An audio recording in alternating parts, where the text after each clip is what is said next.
Hi, welcome back guys. This is your sensei, back with another fanfiction. This is the second part of What If Naruto Fell for Konoha Goddess? Now before starting, please give this video a like and subscribe to the channel if you want more videos like this. Now let's get into the fanfic. Paku chided. Sorry, but he is riling me up with his mere presence. Naruto said to her with her eyes narrowed in Tobi's direction. The dead Jinchurikis attacked Naruto, Paku and ᧁꫮᦗ. They were able to keep up with them. Paku mostly moved around, not letting them touch even a single strand of her hair while giggling like a high school girl. Then Fu performed scaled sneak technique. The light blinded everyone. Paku relied on her senses and deflected the incoming attack. The light died down soon. Tobi said about his mask is very tough to be broken that easily, and Naruto said about defeating both the Madaras, which confused Tobi, but later he understood that Kabuto had reanimated the real Madara. What do you mean by both Madaras? ᧁꫮᦗ asked with confusion. Tobi chuckled before he spoke up. Well then, I don't mind using my previous name Tobi. Now that the war's begun, names doesn't matter anymore. Tobi, call me whatever you like. Tobi remarked with his deep husky tone. Just who the hell are you? Naruto asked with his eyes narrowed at him. I'm no one. I don't want to be anyone. All I want is the success of Project Tsuki-no-Mi, that's all. Existing in this world that knows only despair has no value. You Jinchuriki had tailed beasts forced into you, and you've only experienced despair. Am I wrong? Surely, you can understand a little of my despair. Tobi stated. Who the hell told you that having a tailed beast in me makes me unhappy? Naruto inquired, and ᧁꫮᦗ smiled at him. Even if this world is worthless to you, you really think you can get away with starting a war and trying to say that you're a nobody? You PSS me off.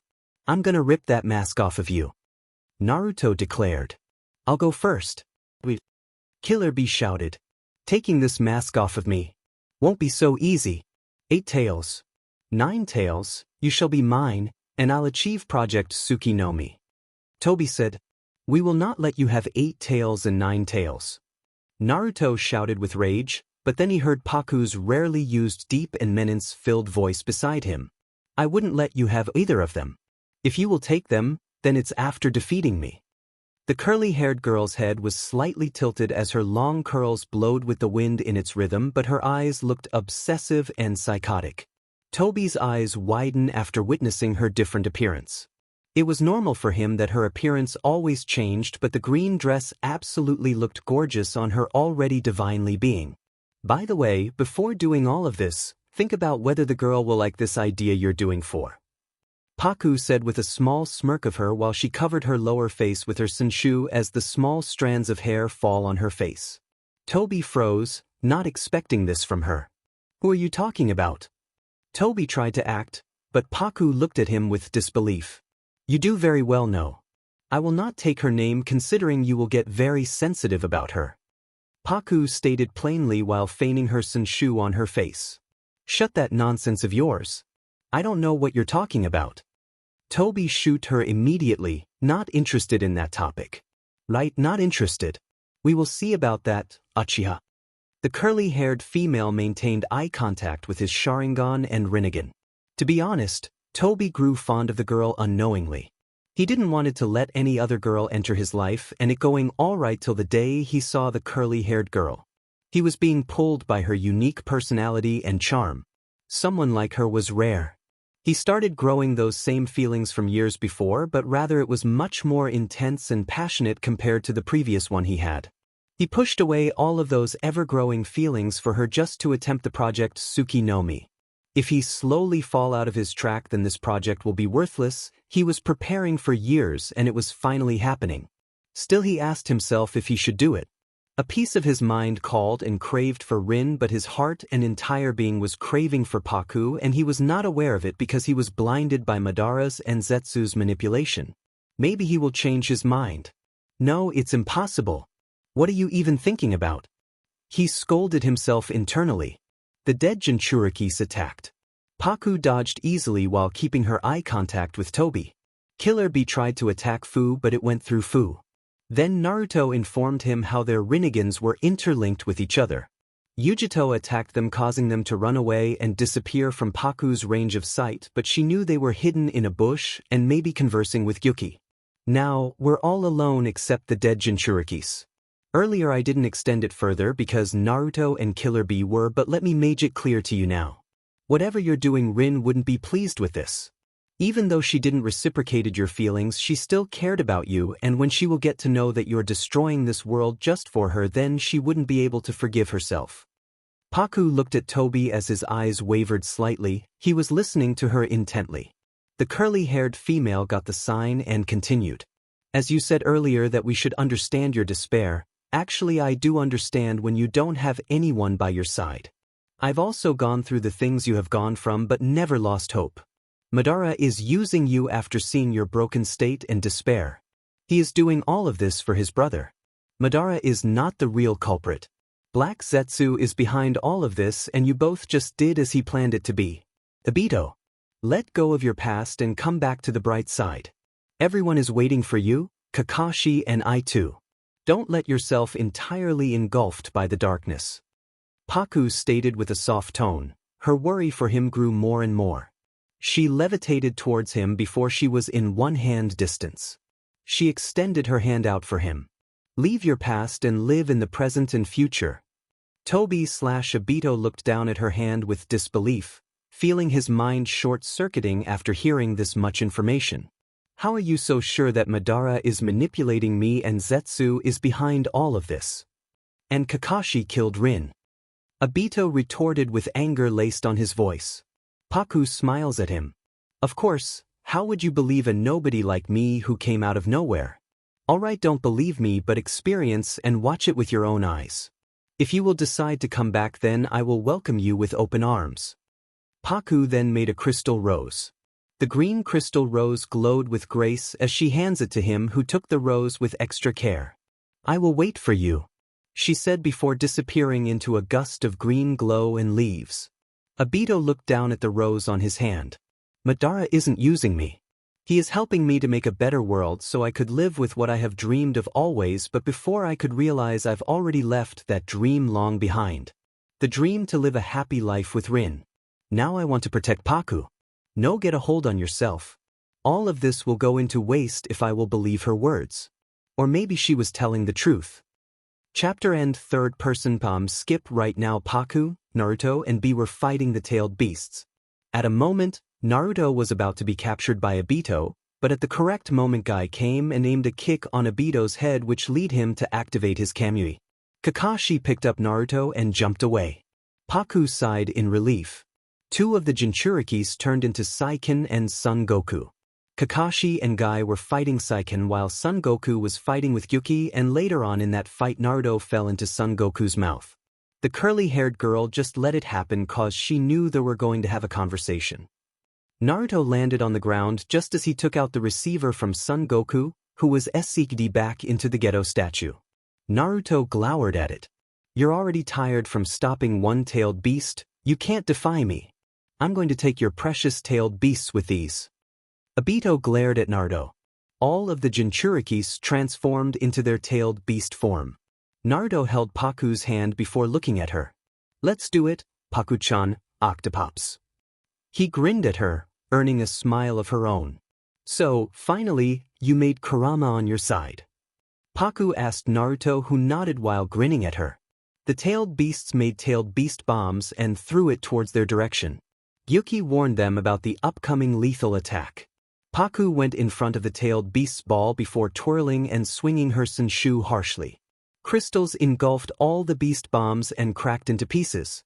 Obito's eyes widened, too stunned that she was able to deflect any of the dangerous attack just with a single blow of her senshu.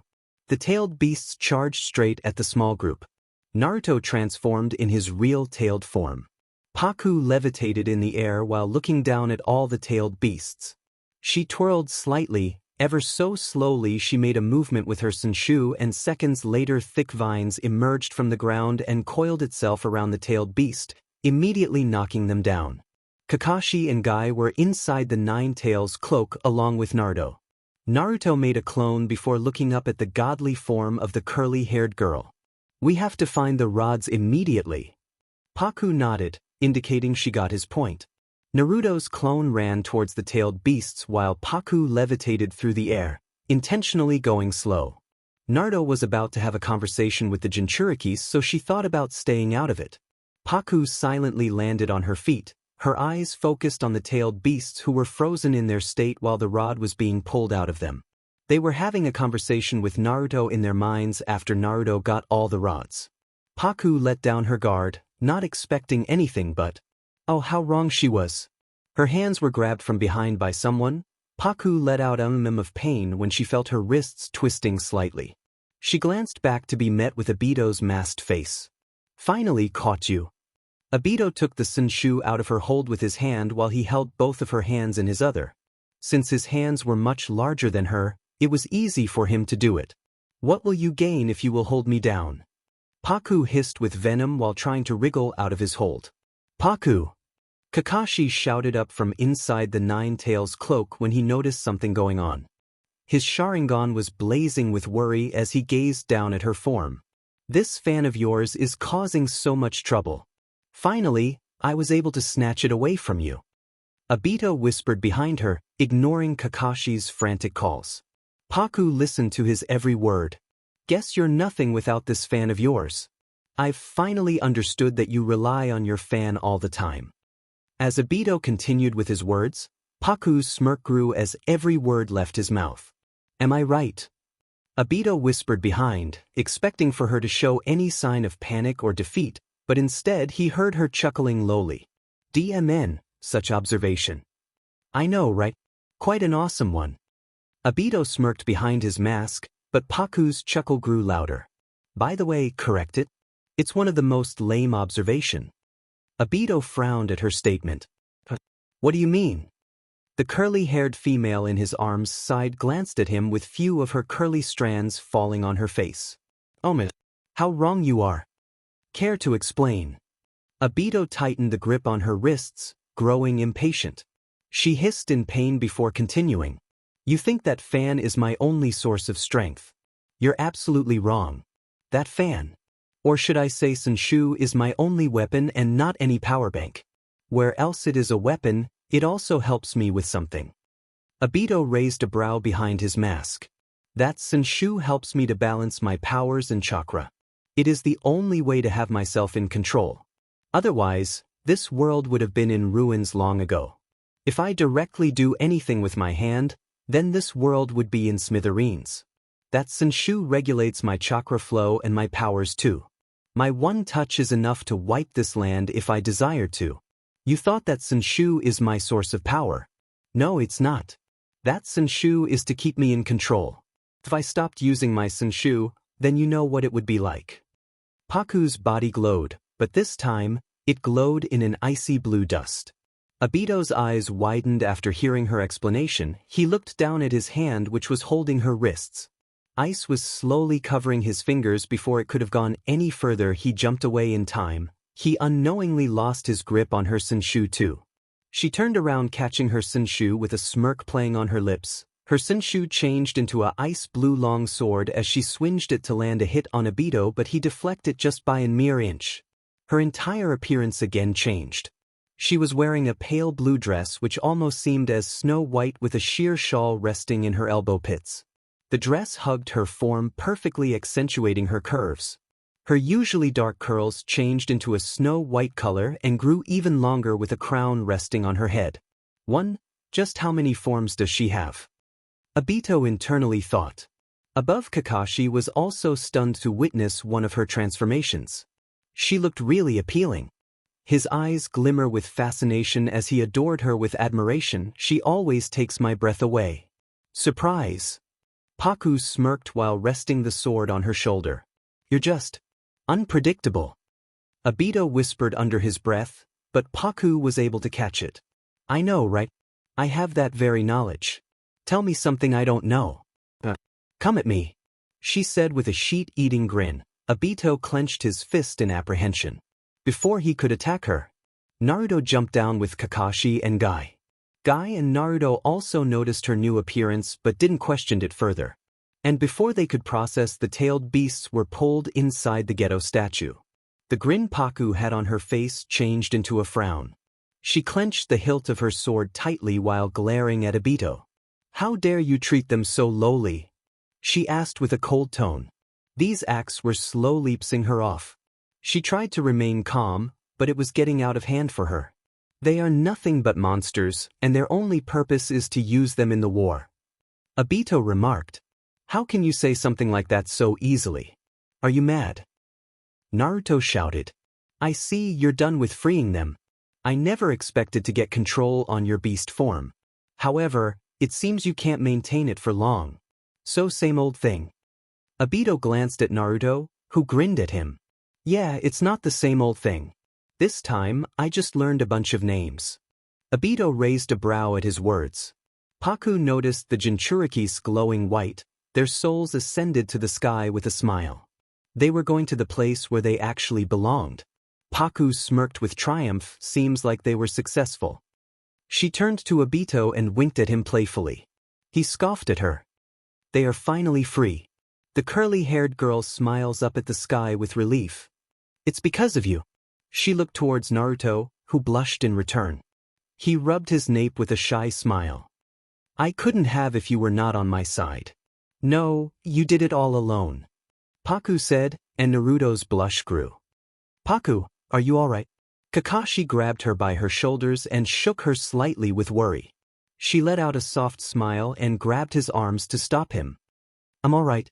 Kakashi sighed before saying something. "You worried me for a moment." He sighed in delight. His voice was barely above a whisper. It was audible only to her. He twirled a curly strand of her in his fingers. Obito narrowed his eyes, noticing a bitter feeling burning him from inside. Always stealing from others. "We're at the battleground. Later, Kakashi," she said, pulling him away. But internally she was screaming and wanted to bang her head. Just what the hell is happening with all of them? She turned towards Obito's direction, pushing away the thoughts.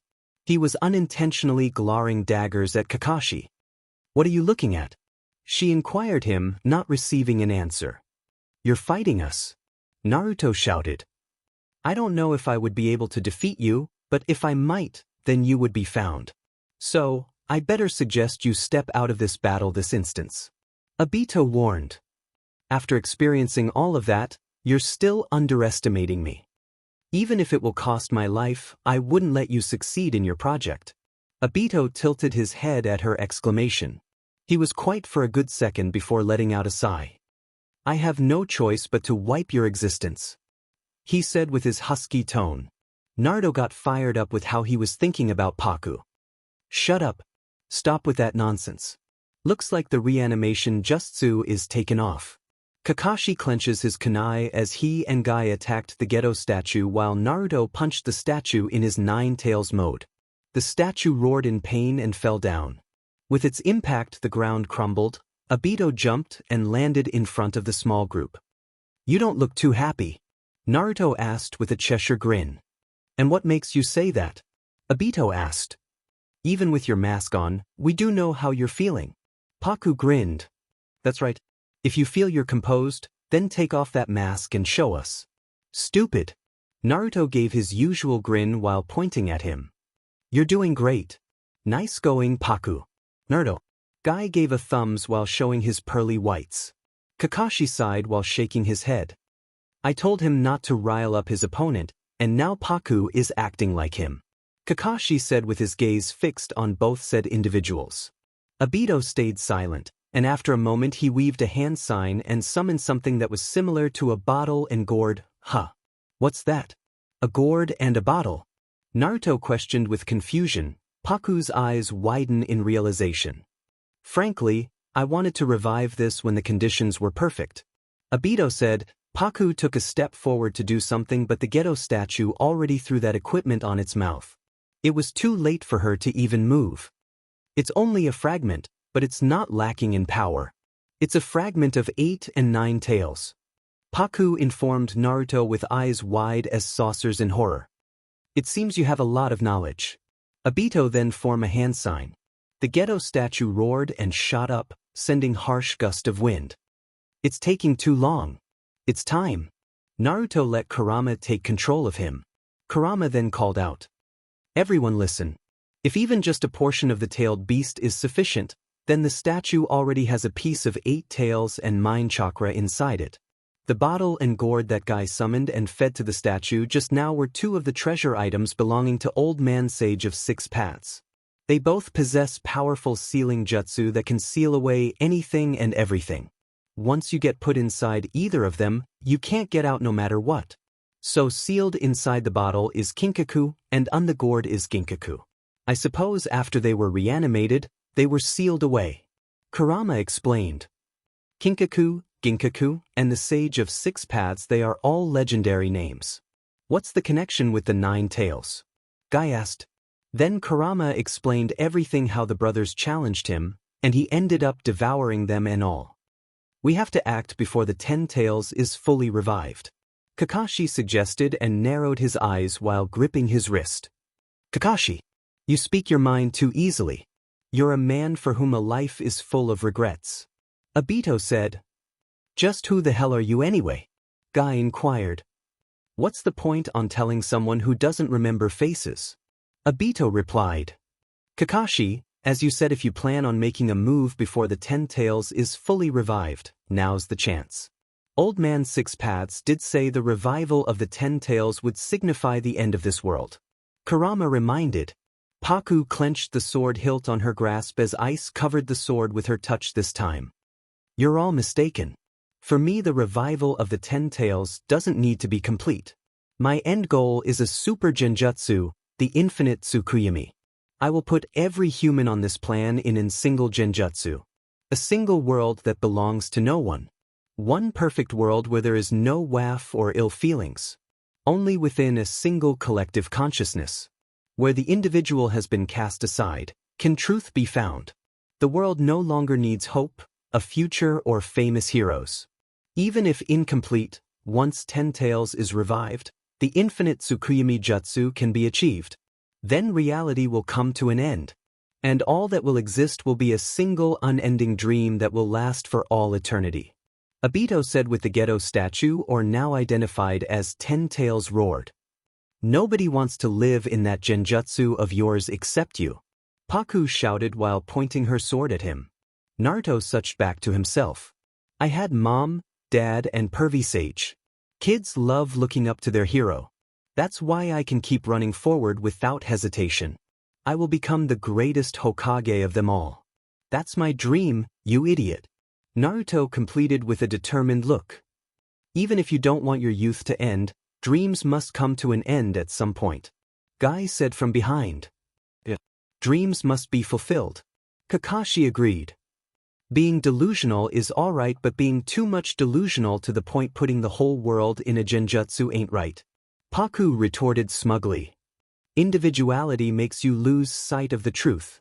My words as a nobody are words guided by the truth of the world," Obito said calmly, and in an instant, Naruto jumped in with his 9 tails form with a Rasengan, but Obito blocked it with Gunbai.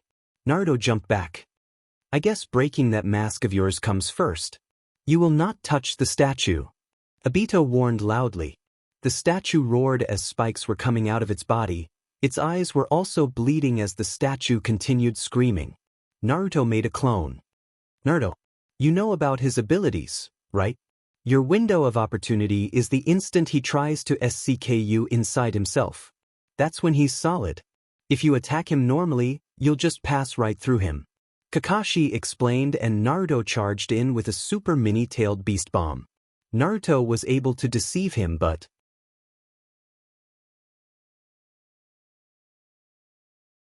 Naruto exclaimed. Obito chuckled in disbelief. "Entrusted? What if you were to lose the things Jiraiya and the 4th Hokage entrusted you with? I wonder what they would think. Naruto, if you fall at the things you were entrusted with, I wonder what you will think of yourself as well. If you postpone dealing with problems and cover it up with the word hope, all that awaits you is an empty reality. Both the entrusted and those that did the entrusting, all in vain," Obito stated. "Even if the reality is cruel, it's far better than living in a genjutsu. Reality is all about experiencing pain but still never losing hope on yourself and others as you fight it and come through it after many pain and sacrifices. I know you want a world where nobody rule each other, with no pain, with no wars, but the things you're saying is just like a fairy tale. If you will not face any pain, then at last you will gain nothing. Stop hallucinating already. God damn it. How many times do I need to tell you that you're being used? You're being used in your broken state. At first, Paku calmly said, but as each word left her mouth, her voice raised up and cracked. She shouted last few words with a hint of vulnerability as tears filled up her eyes. Everyone's eyes widen, even Obito's, not expecting her to tear up, though Kakashi have already seen her once. I want to save you. Don't you understand? I've already lost everyone, but I still have a speck of hope in me that one day, I will also get my happy ending. But why did you lose hope on yourself? Why did you let the darkness consume you? What did you gain? Paku's lips quivered with the overflowing emotions inside her. The bottled-up emotions were finally coming out through small sobs and tears. Kakashi and Naruto hurriedly went to her side to calm her down. They can't stand to see her crying like that. But she pushed them away and fell on her knees. She took heavy breaths as the tears continued to slide down her cheeks. What did you gain? She's crying for me. She's crying because of me. What kind of a man am? Letting the woman I admire the most to cry because of me. Why she's so desperate about saving me? Obito questioned himself, realizing how kind she was to him even though he was her enemy. Paku, please. Don't cry. Kakashi said softly, feeling his heart breaking down. No, please. I want to cry out from a long time. I didn't let my emotions consume me, cause if I cry, then who will give you guys hope? Who will comfort you? I stayed silent till now, but I can't. My mind is fed up. I can't feel anything except all the negative emotions. Kakashi, it's killing me inside. It hurts when I'm trying to be there for everyone and save everyone, but there is no one by my side. Naruto looked down guiltily, remembering all the time she was there for him. She was there for him at his lowest times, but she never let him get even a glance of her other side, the broken side. Paku's sobs got louder, feeling defeated. Obito looked at her with guilt and concern, feeling horrible when she was crying in front of him. He wanted to leave everything behind and embrace her small form in his arms and give her his warmth while he whispered sweet nothings in her ear. He was contemplating whether he should continue with his mission or just go to her. It was a hard decision for him. Kurama then suched with Naruto. Sorry, but your words don't apply to this guy. The fourth Hokage entrusted him with me. Not only has Naruto befriended me, but he's completely mstred my power as well. The fourth Hokage sealed me within Naruto as a force to help take you down. Naruto turned into full nine-tailed form before walking towards Paku. Oi, woman. Don't cry. Only you and Naruto can defeat that guy. I have observed you from Naruto's mind, and I'm impressed with your skills. You have that potential within you. So wipe your tears and get up. Naruto suched back to himself and headed towards Obito. Paku hid her face behind Kakashi's shoulders, who comfortingly patted her back. Don't worry. We will not let you think that you're alone. Perhaps you're not. You have Naruto, Sakura, Yamato, Sai, me and many others. It hurts me to see you crying, my love. Please, stop crying. Paku freezes slightly with the nickname Kakashi whispered as he proceeded to wipe her tears away like he did before too, but this time with many emotions. What do you mean? She muttered in a raspy tone. It's you who mean a lot to me. It was unexpected for her. Kakashi was confessing freely, and it was out of nowhere. Even though Kakashi knew it would be difficult for her to be defeated, but a part in him was still scared for her well-being.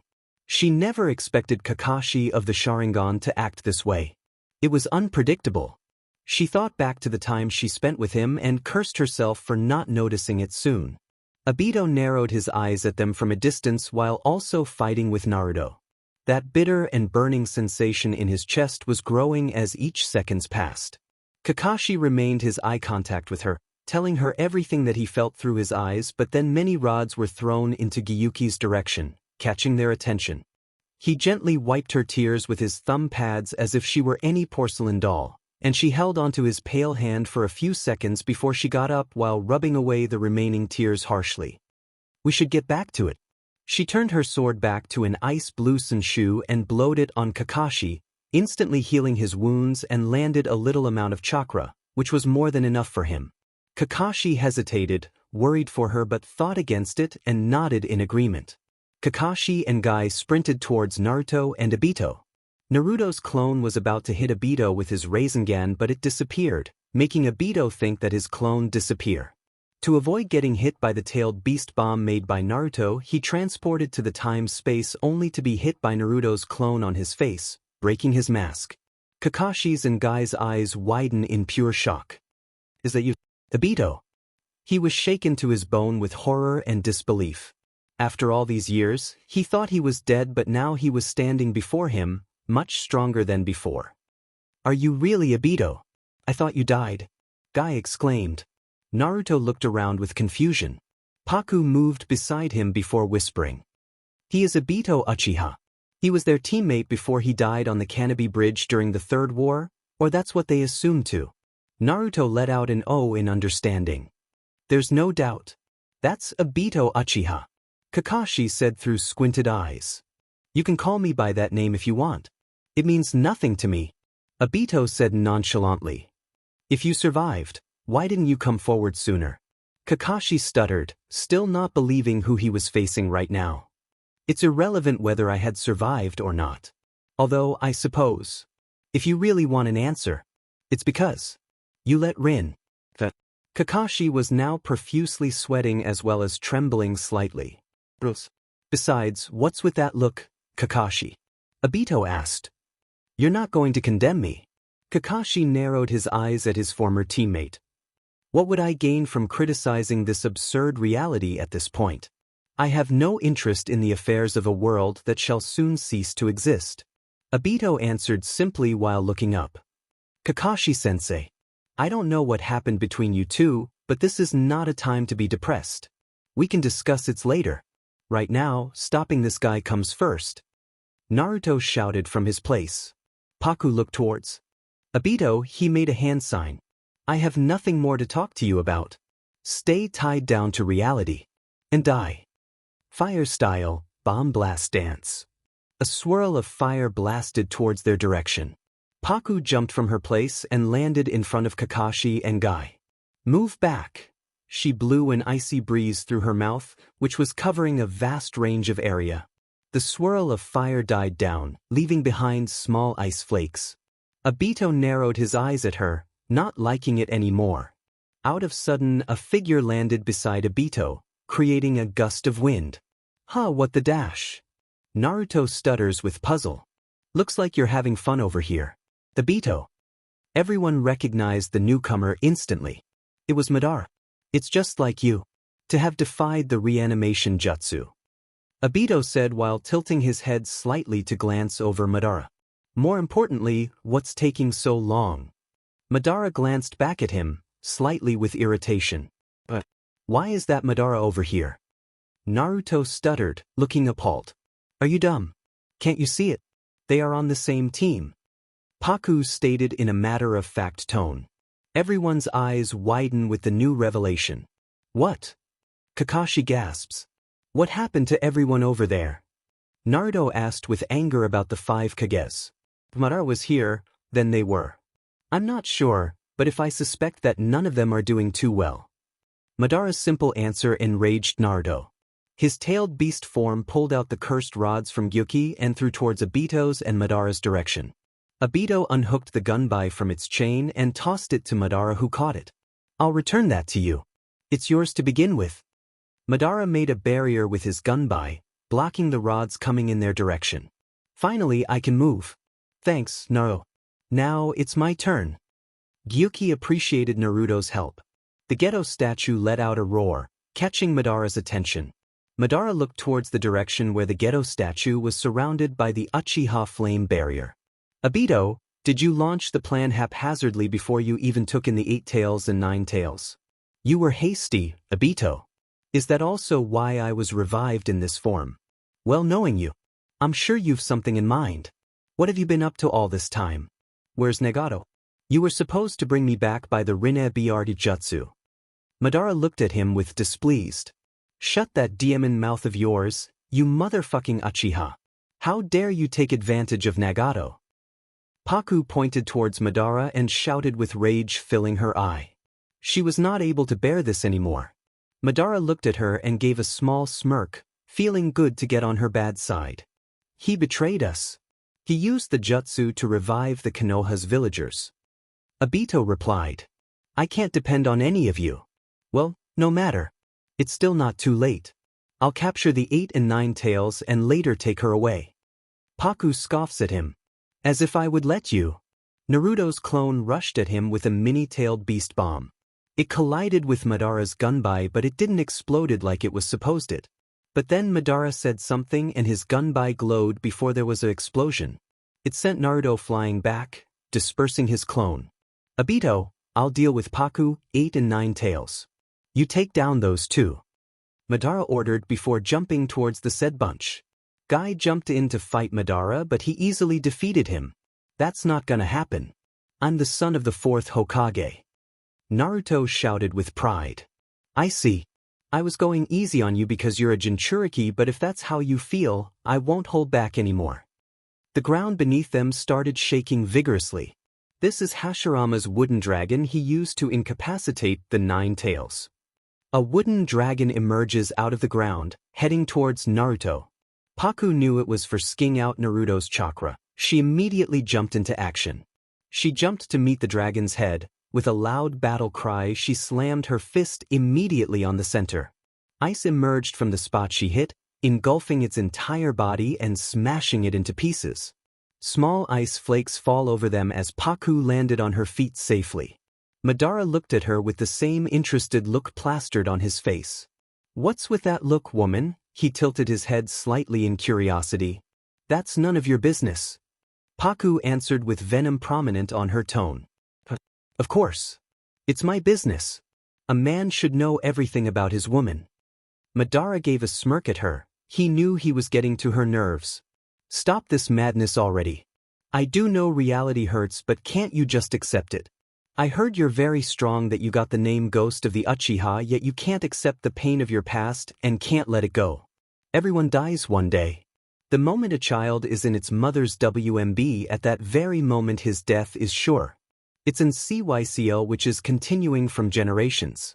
If you can't bear it from the beginning, then why did you even took BRH? This time, it was Madara whose nerves were wrecked by her words. Her harsh yet truthful words struck every nerve in him. He glowered at her, not liking the way she was stating the facts. Shut up. Big talks doesn't suit you, woman. Madara said in his rough voice. See, even you do know. Then why are you doing this? Why are you taking such actions? Why are you causing unnecessary destruction? Using others as your pawn to fulfill your dream. If you want to stop this cycle of pain, hatred, sorrow, then end that useless plan of yours. Paku's outburst was actually putting Madara into deep thoughts. He scowled at her harshness while looking away. Aren't you just all big talk? If I will stop my plan, then peace will come. No, it will never. As long as people continue to live in this harsh reality, they will cause pain to others. To end it, I forged this plan, to create a different world. This plan is to save everyone. After my plan will succeed, nobody will experience any pain. Everyone will live a happy life with the person they love the most. With Madara's explanation, Paku raised a brow in a mocking manner. Creating a world, you say? Well, tell me, oh so great Madara Uchiha. Are you the great Supreme himself? The one who created this world? Madara looked at her, puzzled with her question. No, I didn't. Then why are you so obsessed with creating a different world? When you're not even the great Supreme, the God. I'm trying to say is that you're neither the creator nor the destroyer, so you're no one to determine the fate of this world. Paku stated before continuing again. Naruto was staring at her by her side, listening to her every words. Where are you leading this to? Madara asked. We humans are very selfish. We always try to achieve what we longing, but some of them suppress that longing inside them, whereas few of them go to any limits to achieve it, and you're also being one of them. But people are changing as the time is passing. They are not causing pain but involving themselves in others' pain and trying to solve it together. They are not trying to destroy this world. This time, Paku said in a tone that was similar to a mother who would make her son understand about what she meant in her soft and gentle tone. Madara was stunned as he pondered over her every words. Yeah, he was nobody to decide this world's future. He was not the god who created this world. He was being selfish and unknowingly causing pain to others. He even witnessed how the 5 nations who were once enemies were fighting together in the name of shinobi. And it was a miracle which never happened before. Madara gritted his teeth, feeling overwhelmed. He activated his Susanoo and he was about to attack Paku with his sword, but Naruto's 9-tails claw caught the sword and his clone caught the shuriken Obito was about to stab Kakashi with. You both are making me so mad that I can't even think straight. I'm not trash. I will not let my comrades die. Paku sighed. Can I be the manipulator for the time being? Kakashi looked at Naruto before he stood up with newfound determination. Obito charged once again. Kakashi used his Chidori to cut through Obito's shuriken. Obito, your once strong will is still alive today, right next to me. What the current me can do is protect Naruto and Paku. Kakashi proclaimed. You'll protect Naruto and the current Naruto. Obito repeated his words, not fazed at all. Paku landed beside Naruto and Kakashi. Beware of his would release, that wooden dragon can SCK out a tailed beast chakra, Naruto, she informed, and Naruto nodded. A Chidori which relies on the Sharingan. You've mstred your left eye. Even Mangekyo. But can you make it back from the other plane in your current condition? Obito charged at them with wood coming and twisting around his arm, wrapping around Naruto and Paku. Go back to the trash heap, Kakashi. Obito's hand reached for him, but Paku already broke free from his wood by freezing it and went in front of Kakashi. I won't let you. She slightly punched him on his chest, which was enough to throw him back. Obito flies backward, grunting in pain. Everyone heard a crack from the flame barrier surrounding the 10 tails. Seems like we have to worry about the 10 tails. Gyuki said from behind. Paku places her hand on the wood, which was binding Naruto. Her hand entirely frees the wood before shattering into pieces, leaving behind ice flakes like it usually do. I get it now. Your pained face. Naruto said. Obito shifted his gaze to the guy next to Paku. Save those lines for the one right next to you. Obito said, made a run towards them. Kurama suched with Naruto. Oi, Kakashi brat, give me your hand. Kurama said through Naruto. What? Kakashi hesitated, realizing it was Kurama. Just stick out your hand. Kakashi did as he was said to, and that right moment, Obito came closer. Kurama flung Kakashi at Obito, who went wide but SC'd him with his Kamui. Paku paused for a moment, her brain trying to process. Oh shit, I completely forgot about this moment. She whispered barely above a whisper. It was funny when watching it, but it ain't right now since it is happening in actual. Chapter end third-person POV. After skinning Kakashi by his Kamui, Obito charged again towards Paku and Naruto. Naruto immediately extended a 9-tail claw, but Obito phased through it but stops coughing out BLD. Paku knew what was going on. Kakashi was attacking the body part that Obito phased through. Obito disappears for a moment before reappearing again with BLD dripping down from his mouth. Paku slightly stiffened but shook her head. It's not the time to worry about him. What's going on? Naruto asked with puzzlement. That's Kakashi's doing. Paku answered. Then Kurama explained to Naruto that he gave some of his chakra to Kakashi when they came in contact. Kakashi then came out with Kamui. There was another crack in the barrier. Naruto and Gyuki made 2 large beast bombs and launched it towards the 10 tails. The barrier shattered and there was a huge explosion, the ground rumbled with it. Is it over? Naruto asked. No, it's not. Paku shouted. She looked at the smoke, which was clearing out slowly to reveal the 10 tails. The 10 tails opened its eyes, revealing the Rinna Sharingan as it roared. Paku's face twisted with cringe. Bish, that's ugly as F dash. The beast roared again, showing its too many teeths. Bish, that's hideous. She was talking to no one else. Kakashi's sweat dropped at her. Yeah, it's hideous.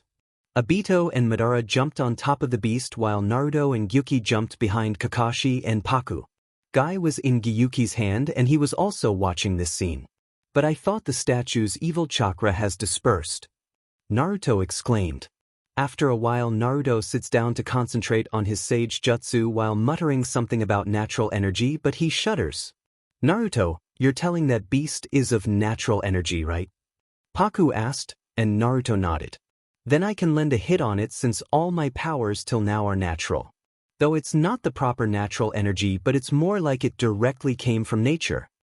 Paku tried her best to explain, but Naruto didn't got it. What? Paku was about to scratch her face harshly with her nails before calming herself.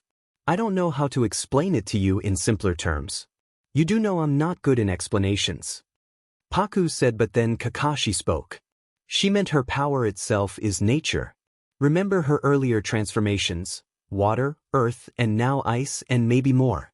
Remember her wings too. All of this is a creation of Mother Nature. I think she can stop the 10 tails. Kakashi exclaimed and Paku beamed at him.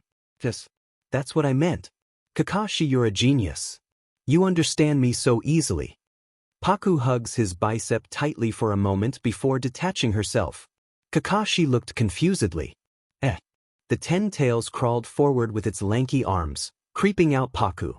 Bish, it's creepy, she cried out with disgust. Kurama took Kakashi, Guy in its mouth. Kurama told her to come also, but she refused by saying she will help. A huge gust of wind and smoke came.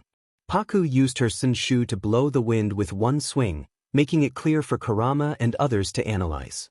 Kurama ran, leaping into the air to land a hit on the 10 tails, but it smacked Kurama away. Gyuki and Kurama made beast bombs and threw it in the direction of the 10 tails. The 10 tails made a larger beast bomb.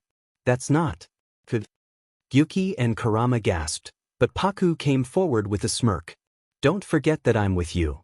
The beast bomb neared, but Paku touches the bomb, freezing it entirely. But unlike before, how it used to shatter, it didn't. Instead, the freezed beast bomb went towards the 10 tails with Paku's single-hand motions. The freezed beast bomb then surrounded the 10 tails in a big sphere. Paku let out a smirk before clasping her hands and the sphere exploded, shaking the ground vigorously. That was hella good. Kurama looked with fascination. You got a DMN powerful girlfriend, Naruto. Kurama said, catching both Paku and Naruto off guard. No, she's not my girlfriend.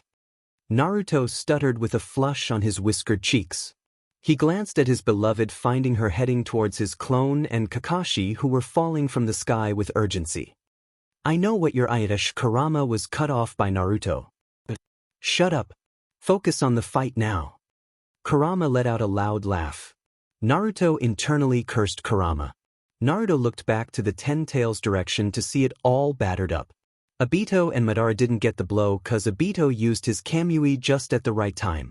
Naruto's clone and Kakashi were falling from the sky as Kakashi used Kamui to drop Gyuki from above.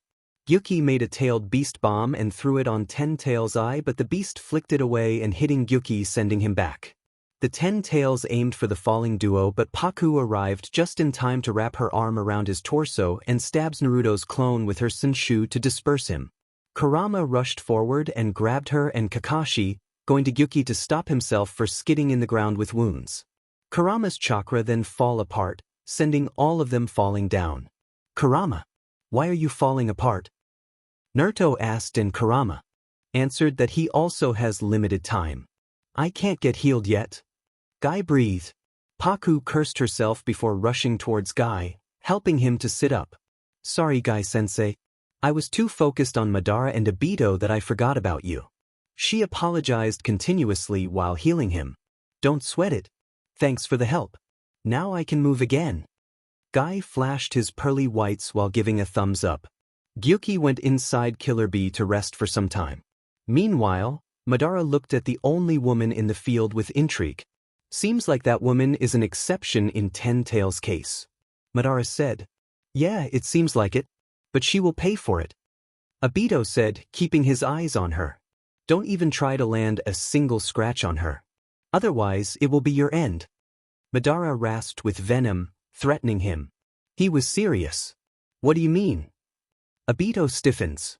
After all of this will come to an end, I will make her mine forever. She will be my future wife, my other half.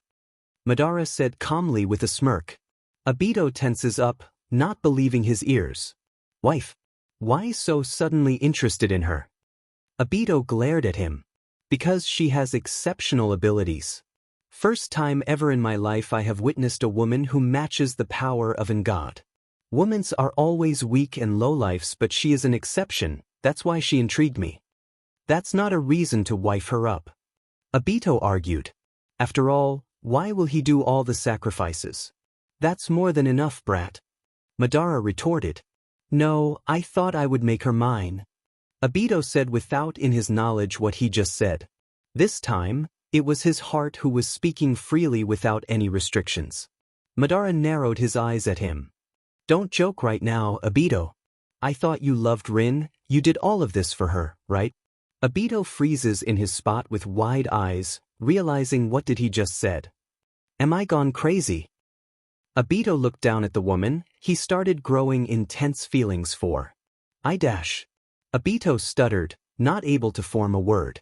Madara smirked and placed a gloved hand on Obito's shoulder. Cat got your tongue. I know you're falling for her, but you're not accepting it. Don't worry, I will not let you take her away from me. Madara smirked but frowns later when Obito slaps his hand away. I won't let you do everything as you longing to. I will take her away. Obito argued, ignoring the topic about Rin. Madara gritted his teeth with annoyance. You brat. Obito ignored his ancestor. Naruto made the hand sign for shadow clone jutsu. Your favorite shadow clone jutsu. It may be a forbidden jutsu, but increasing the amount of losers won't. Madara was cut off by Naruto. I'm not a loser. Naruto retorted back. Kakashi stopped him from making clones, telling it was useless. He will only waste his chakra. You were always just a motley crew anyways. Madara said, confusing Naruto. A motley crew. It means we're unusual or diverse. Paku tried to clarify, but she was confused herself. Oh. Naruto looked at Madara with anger. He's saying that it's pointless to increase the number of heads. If they're empty, you and I are both powerless shinobi. No, everyone will eventually end up like me. Obito stated. Excuse me, who the hell are you calling powerless? Don't put Naruto on the same category as yourself. Paku remarked. That's right. I will never end up like you. How many times do I need to repeat myself? My dream is to become the Hokage. Naruto roared. Don't worry. Everything will go as planned. There's no jutsu mightier than the infinite Tsukuyomi. I will make you the Hokage inside this jutsu. Obito said in his deep and calm tone. Paku scoffed in disbelief. Yeah, as if that would just make everything better. Keep dreaming, bish. Obito gritted his teeth as the 10 tails made another tailed beast bomb. Just disappear along with the world. After Obito's words, the 10 tails launched the beast bomb at Paku and the others. It ain't going to hit us, bish, she let out a wide smirk. The bomb was pushed aside in the nick of time and exploded. Smoke surrounded everyone before it cleared out slowly, revealing Hayashi, Ino, Hinata, Kiba, Shino and other shinobi who jumped next to the small group. I can't believe he shook off my Byakugan-aided spot on mind transfer jutsu in just 2 seconds. Ino frowned and jumped down along with Hinata. Naruto-kun, Paku-san, are you alright? Hinata asks with concern. The said both individuals nodded in reassurance. You both don't have to act so tough. Kiba scolds. The Aburame clan stepped forward. Betel jamming jutsu. The members of Aburame clan send their bugs towards the 10 tails. Some of mist shinobis then stepped forward. Hidden mist jutsu. Mist spread out and covered the area, blinding the opponent. Shikamaru and Choji landed. We're here, Naruto Paku. Choji exclaimed. Shikamaru looked around the area. Alright, we will not easily be detectable now. More shinobis followed along. Lee, Sakura, Sai, Shizen. The whole Akatsuki, Jiraiya, and Asuma also landed next to them. It seems you both are handling the situation well. Jiraiya smirked at Paku and Naruto. Naruto gave his usual grin and Paku nodded with a smile of her own. We made it just in time. Yahiko exclaimed, feeling relieved. Paku-san, is it just me, or you look different? Itachi says, observing her new appearance. Overall, she looked appealing. Paku just nodded, confirming him. Yeah, your eyes are not deceiving you. Look at that, guys. Deidara pointed his finger towards the 10 tails direction. Hayden cringes with its appearance. That sheet is hideous. Hayden cursed and Paku joined in. I know, right? That was my reaction when I saw it for the first time. First unit has arrived. Second unit has arrived. Third unit has arrived. Fourth unit has arrived. Fifth unit has arrived. Medical unit has arrived. Sensory unit has arrived.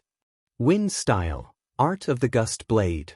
Temari shouted, using her large fan along with others to lift off the mist. We're not a motley crew anymore.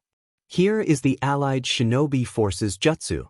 The world's greatest, most invincible super-duper ninjutsu ever. A jutsu that's even stronger than the infinite Tsukuyomi, Naruto declared. That's right. Paku said while crossing her arms over her bust with pride. The allied shinobi forces jutsu. Isn't that bit of stretch? Paku, I didn't expect you to be a funny one. Madara mused. We're gonna stop you too with this jutsu. Naruto determinedly said. You're wrong. Why won't you realize that it's meaningless for you to stop us here? After this war, even that jutsu will disintegrate, then someone from your side will attempt to do exactly what we're doing now. There is no victory, no matter how much you struggle. Get it through your head. There's no such thing as hope in this world. Obito shook his head in denial. Paku narrowed her eyes at him with worry. Just how much have he slipped into darkness?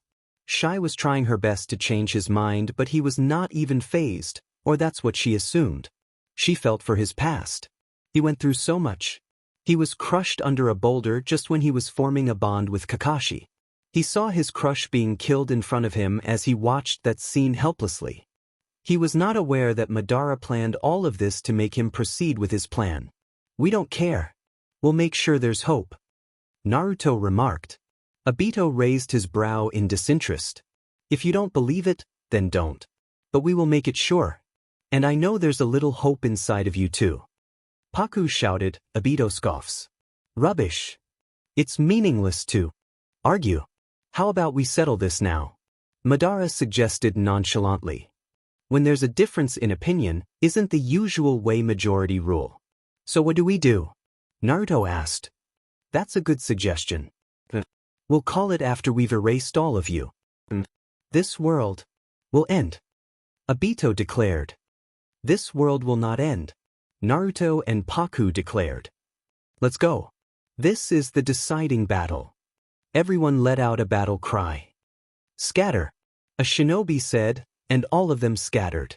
The Hidden Cloud Village shinobis were instructed by Inoichi as they stepped forward. Lightning style, flash pillar. Gale style, laser circus.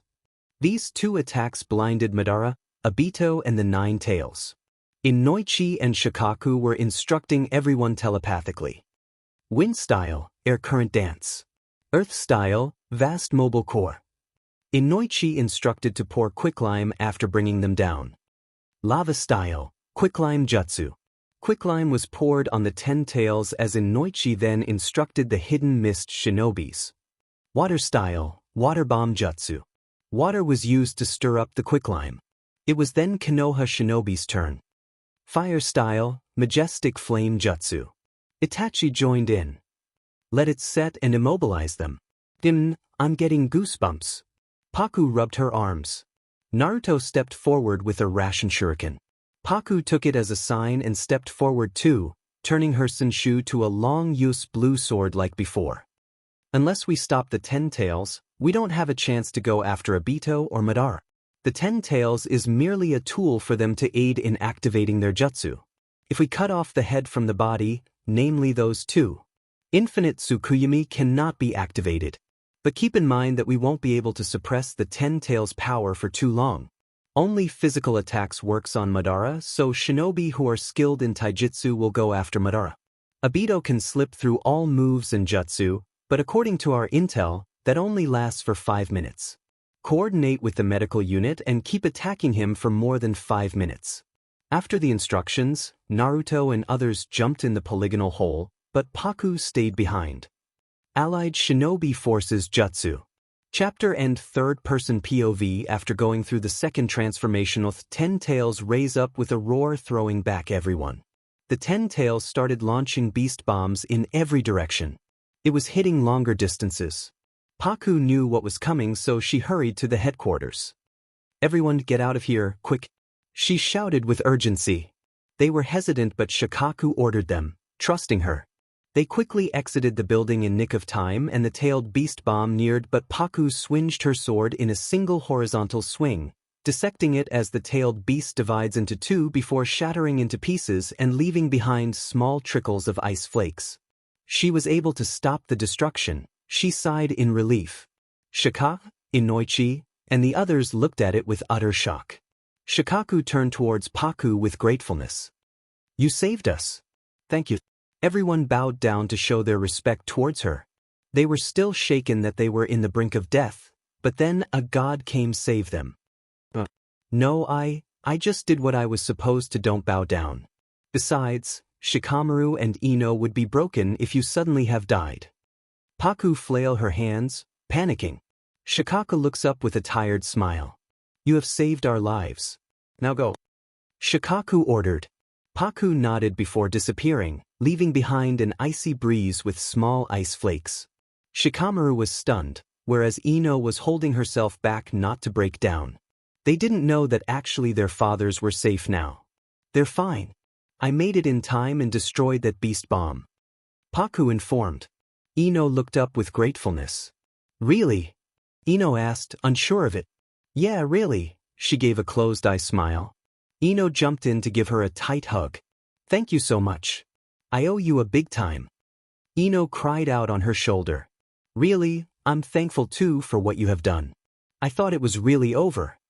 Shikamaru let out a shaky breath as he blinked away his tears. "I'm glad that I was able to save them just in time. Though I guess it's now on us, since I doubt they won't be able to communicate for a while." Paku said, "They are safe, that all matters."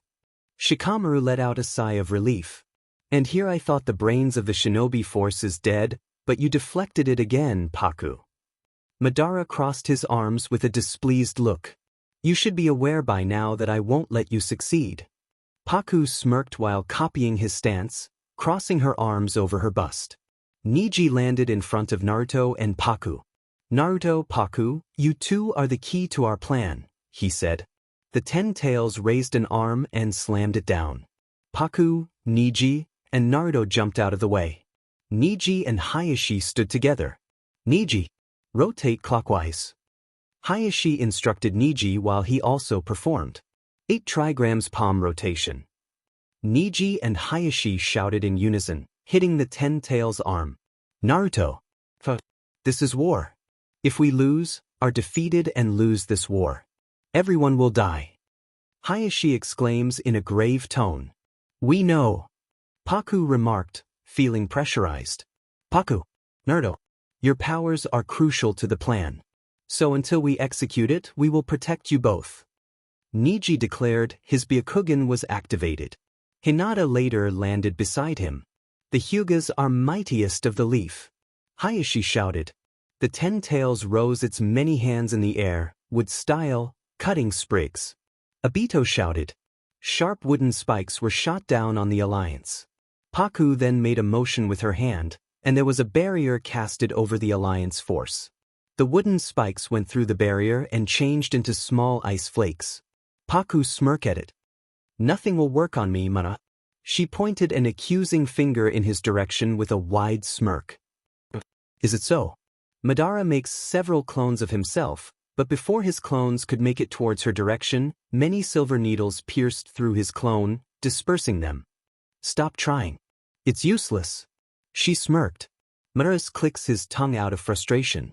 Naruto thanked Paku cause she gave him time to enter his sage mode. He threw 2 ration shurikens at the Ten-Tails' hands. Later on, his clones also threw ration shuriken. Naruto stumbles on his feet before collapsing on the ground with exhaustion. Naruto. Paku rushed to his side to heal if he had any wounds. Hayashi appeared and hit the Ten-Tails' hand, which was about to swipe the 2 teens. The Ten-Tails raised its hand, launching more wooden spikes on Paku's and Naruto's direction. Neji came to protect both of them, but Paku pushed him away in time, taking the hit on her back. Neji stiffens with his mouth agape. She cursed out loudly with the piercing pain. Fing sheet. She fell down on the ground, BLD drips down from the corner of her mouth down to her chin. Paku-chan. Naruto looked at her pained expression with a horrified look. Neji scrambles to her side, catching her before she would entirely fall on the ground. Earth style, mountain jutsu. A shinobi immediately weaved Han signs for the jutsu. 2 earthy walls slams the Ten-Tails in between, making it hard for it to move. Paku-chan. Naruto shouted and got up hurriedly. Medical unit. Please. Naruto called out, but there was no one from the medical unit. Why did? Neji looked down at her with unreadable expression. Bish. I won't let you die. She stammers and coughs out BLD. She covers her mouth, but BLD drips down more from her mouth. No. Naruto whispers in denial. He was trembling in his place. He can't believe. She was hurt and he was not able to do anything. Naruto, take those spikes out. Or else I will lose BLD. Hurry. Paku stutters, finding it hard to talk. What are you looking at? Hurry. Neji ordered in a panicked state. Alright. Naruto made a clone before he and his clone pulled on the spikes, but it was stuck. With a little more strength, he and his clone was able to pull the spikes out carefully. Little of the BLD splashes on his face with the impact, making him shudder and stare at her back with dull eyes. There were 2 gaping holes on her back. She hisses in pain. Meanwhile, Madara and Obito looked at Paku's back with wide eyes. What did you do? Madara fumed in anger. How did he dare to hurt his future wife? I was not aware that she will throw herself to protect someone else. Obito watched at her with a scared expression. Just what did he did? Will it be her end? Shut up. I don't need your lame explanation. You will pay for it, brat. Madara grips on Obito's collar with rage flaring on his eyes. Paku. Obito looked at her direction again. She coughed out BLD. Her once snow-white dress was now crimson-red. The 2 gaping holes were staring back at him. He grimaced and looked away from her direction with a heavy feeling on his heart. It's unforgivable. Madara gritted his teeth. This looks terrible. Neji gasps. He had his Byakugan activated. Medical unit. Naruto stumbles on his feet but gets up hastily with many worse scenarios playing in his mind, but Paku calls out to him, stopping him in his tracks. Don't sweat it. Did you forget that I'm one of the best medical ninja? She rasps, and Neji's grip on her tightens. Mitotic regeneration, 100 healing. The maroon rhombus pattern on her forehead glows and spreads through her body before healing her wounds. She got up before rolling her shoulders and cracking her back, miming out with bliss. I thought I was a goner. Thanks, Naruto. She held up hand for the blonde boy to give her a high five, but he stood there with BLD smeared on his face. His eyes were dull. Naruto. She calls out his name with worry, but he didn't answer. It was unnecessary for you to save me. What if you were not able to heal yourself?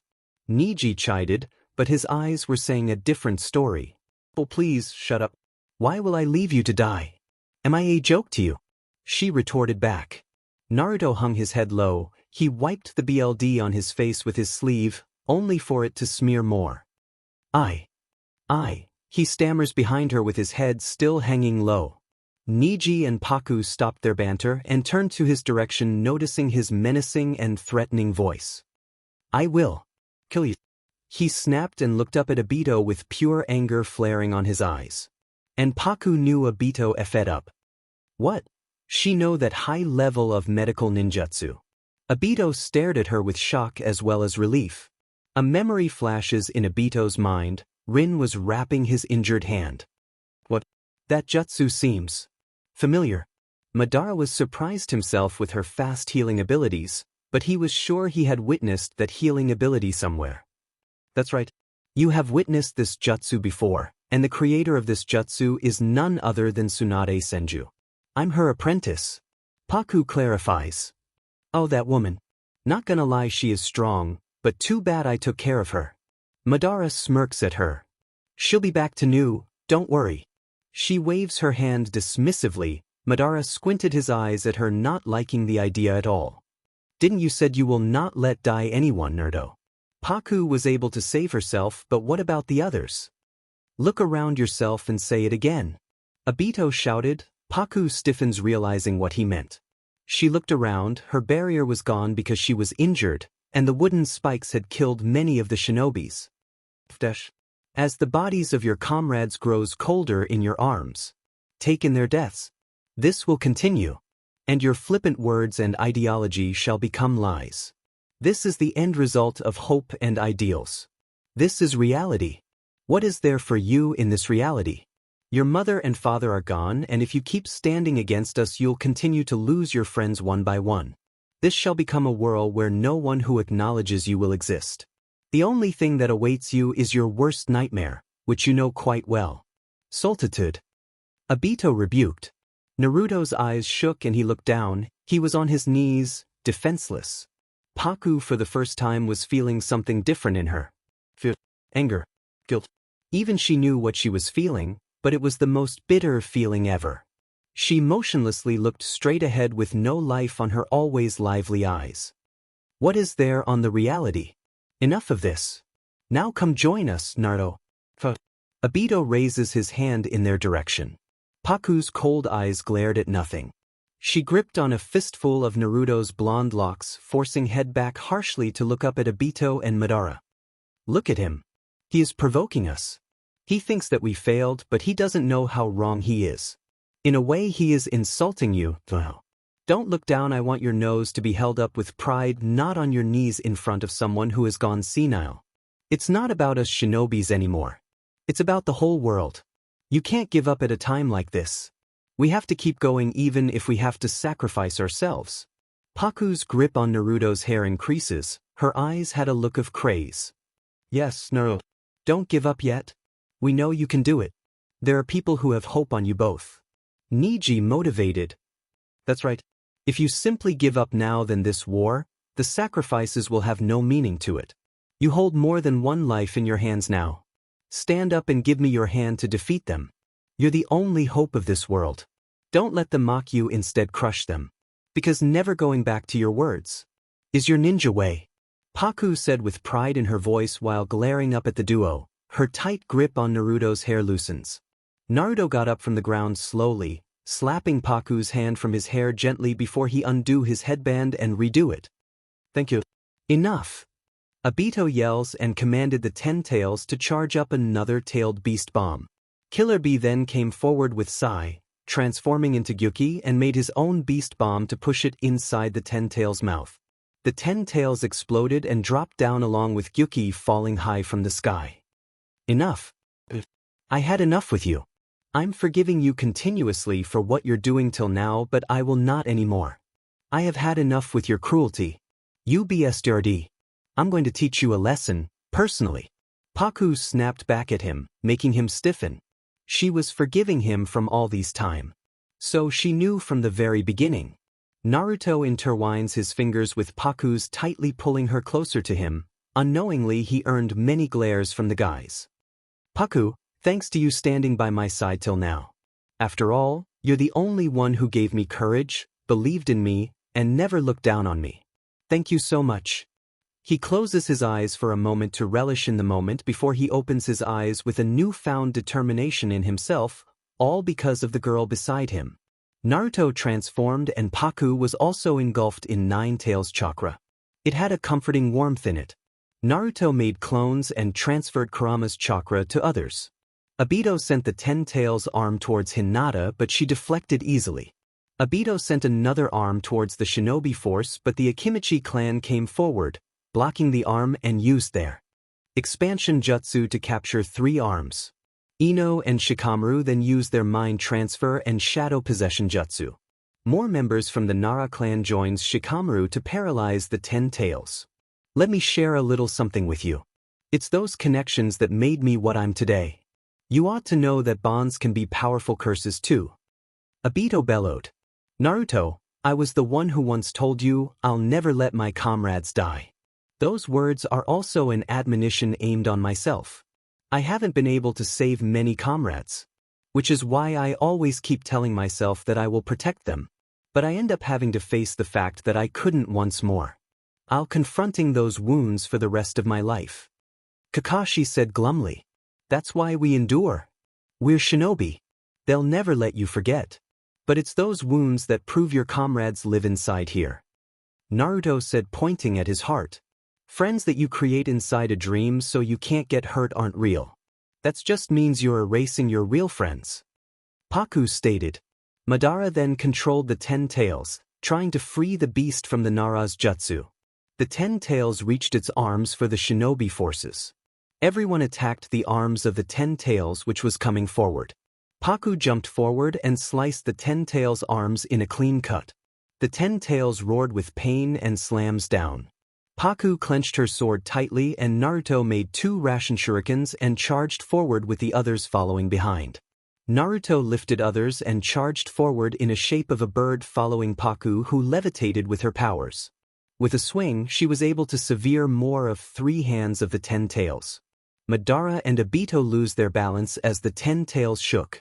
Everyone collided with the 10 tails, making the beast to fall down, and Madara and Obito jumped down. Naruto landed in front of Obito and Madara, followed by Paku and the others. We won't sever our bonds or cut them off. Naruto declares. We won't let you sever them either. Paku said from her place. We shouldn't have cut them. Obito said.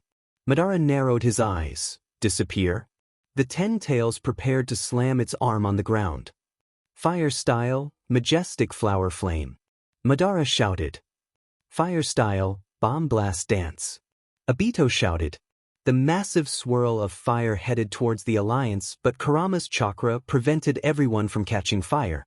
Remember, Paku also have the 9 tails chakra. Madara activated his Susanoo and sent 4 shurikens, while Obito used Kamui to send kunais. The second wave is coming. Sakura shouted. Paku changed her sword back to its Senshu form and blew a harsh icy breeze, which resulted in the attacks to return back. Obito used him Kamui while Madara jumped away. He's gone. Naruto informed everyone as everyone looked around with alert. From the above. Kakashi shouted, and Paku just looked up to see Obito appearing above her and Naruto with his hands stretched out towards them. Obito was crouched slightly in the ground. Naruto, Paku, you're only fighting defensively now, trying to protect everyone. Is there any meaning to this? He stood back up with his eyes solely focused on the duo. Of course. It is. We're fighting together to not let you cast a mere genjutsu over this world. Asike. Paku replied. Obito squinted his eyes at the choice of her words. You're growing weaker. Obito said, noticing Naruto was breathing. Excuse me. I think that your eyesight is getting bad. Paku said. I don't think you'd understand since you want to be alone. But having everyone by my side makes me really happy. That alone gives me strength. Naruto charged forward, but Obito simply Kamui and appear on top of a rock. If the pain of your comrades is a part of your bond, then there's no need to protect them, right? Obito asked. What the hell? You quibbling bstrd. That's what I hate about you. That's not what we meant, you quibbling idiot. We're saying we can endure any pain if it involves our comrades. Naruto shouted. It means we don't want to give up. Having no comrades hurts the most. Paku chimed in. That's right. It's more painful for me to not have comrades in here. Naruto nodded in agreement. Paku felt 4 new chakras nearing the battleground. Paku stiffens, realizing. They are coming. Obito scowled, but the 10 tails roared, trying to escape the earthy walls. The beast broke free from its confines with a loud roar. Paku winces with annoyance. Bish. For once, can't you just shut up?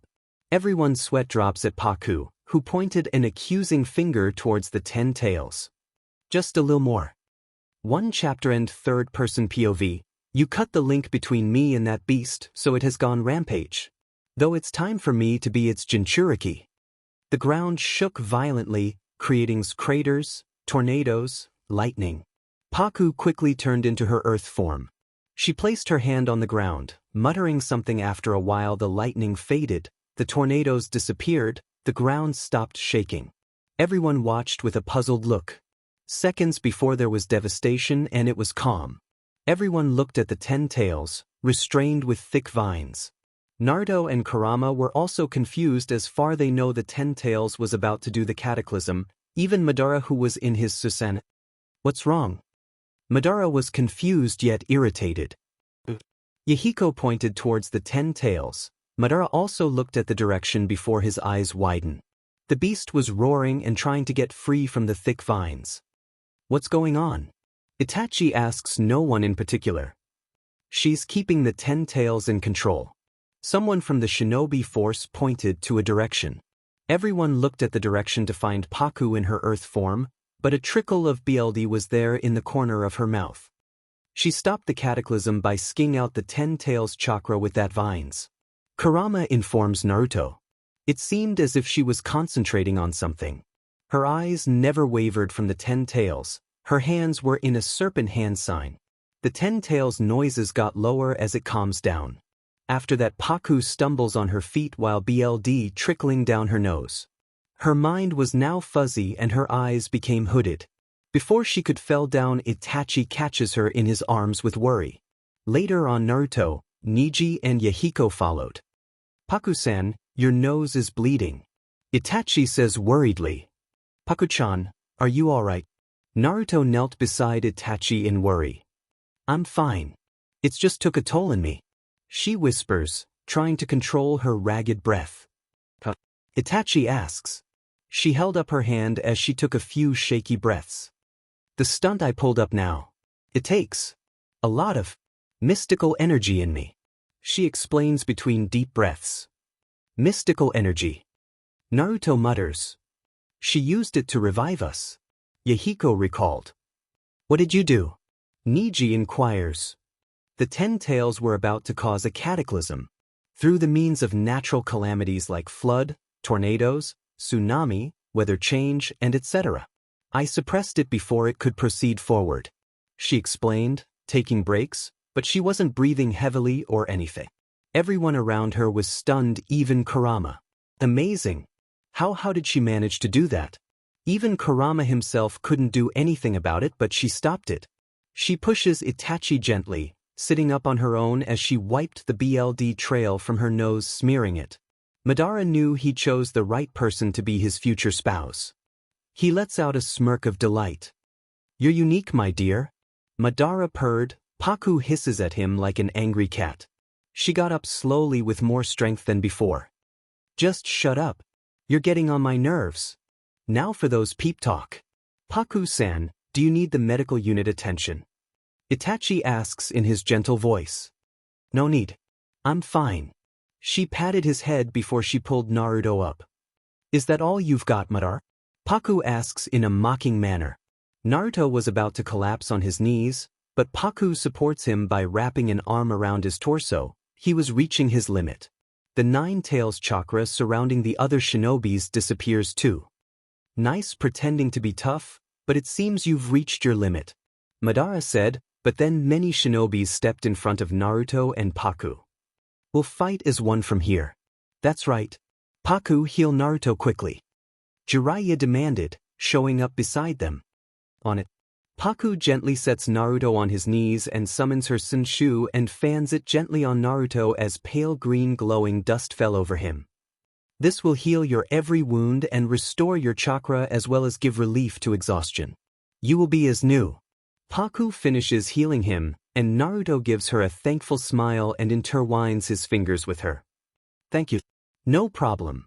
She gave a reassuring smile, but then Sakura came behind, placing her hands on Paku's back. Let me heal you. Paku didn't refuse and accept the offer. Sakura started healing her friend. The 10 tails began to transform again. Man, whenever that thing transforms, Why does it get grosser than the last ones? Paku's face twisted with cringe.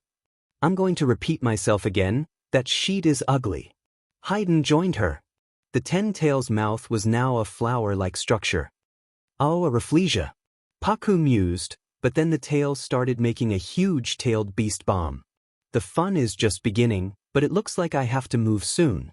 Madara was unfazed. It's getting bigger and bigger. Shikamaru gasps. Is it targeting for Naruto or Paku-san? Choji asks. This is much bigger than the earlier ones. Yahiko looked at it with narrowed eyes. Paku-san, can't you stop it? A shinobi came beside Paku.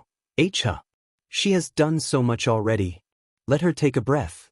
I will try to do something. Naruto interjected. Paku punched his chest gently. I will do it. She gave him a lazy smirk. No, I will not let you. Naruto argued back. We can't waver after coming this far. She calmly reasoned, silencing him. Sakura agreed behind Paku. Naruto and Paku are putting everything into what has to be done. Their words are clear. Sakura says in a louder voice for everyone. That's right. They've been going out of their way. Even going far to protect shinobi like us. A shinobi said. And Paku was first who accepted us as comrades from the beginning even if we did many crimes. Nagato said. Both of them consider all of us as their comrades. Sakura says, and with the word comrade, something ignites inside everyone. Comrades. We're comrades. We have to do what we have to do. If we're gonna die anyways, we might as well go down with the best of our abilities. Sakura motivated, and everyone agreed with determination. Shikamaru came up with an idea, and after talking with Kitsuchi, he instructed all to perform a wheel earth jutsu to create a shield. Earth-style, barrier. Everyone shouted, including Paku. Many barrier emerges out of the ground. The tailed beast bomb was launched but slowed down when it came in contact with the barriers. Gyuki was throwing beast bombs to change its trajectory but it didn't work. The bomb then breaks the last barrier but Gyuki stepped in and tried to stop it but it suddenly vanished. A kunai landed on the ground and in a blink of an Minato appeared. Am I late? Minato asks. Naruto let out a smile. No, you made it just in time. Naruto said. Jiraiya gasps in shock. Minato. Jiraiya flashes a wide smile towards his student. Good to see you again, Jiraiya-sensei. Thank you for taking care of Naruto. Minato gives a smile. He's here. Finally. Paku cries internally while wiping the fake tears. Sakura asked in confusion. My name is Minato Namikaze. Brace for an impending explosion. After he warned, there was an explosion far in the sea. I sent the 10 tails attack back toward the sea. Minato replied specifically. Water broke through the rocks, surprising everyone. 2 vines emerged from the ground and coiled itself on Paku's arm, and she held onto Sakura while the coiled itself on Naruto's ankle since they were closer to the rocks and the impact was more harsh. Thank you. Paku patted the vines with a smile. If anybody was good with observation, then they could say that the vines were literally jumping with happiness. Are they dancing? Naruto asked with a dumbfounded look. No, silly, they're saying that they are glad to help me. Paku clarified, but Naruto was still lost. Whoa, she can communicate with vines. Minato looked at her amusement yet confusion. For you? Sakura demanded behind Paku. Minato gave her one of his handsome smiles. I'm an ally. Thanks for healing Naruto. He gives her a closed-eye smile, but Sakura corrected him. It's not me. Actually, Paku did. Sakura says while resting her hands on her friend's shoulders so he could know who was indicating to. What is your name, young lady? What's with this peculiar appearance? Minato hesitated but did anyway. I'm Paku Tanamachi. And this is one of my forms. Minato understood and nodded. But how this is happening so suddenly? It seems like you both knew. Sakura asked with confusion. I was able to sense different chakras heading our direction, and Naruto might have recognized it. Besides, Lord Fourth is not alone. Paku said, and right after Hiruzen landed beside Minato. Minato, you're fast as ever. Tobirama and Hashirama landed beside them. Fourth, you're better at teleporting than I am.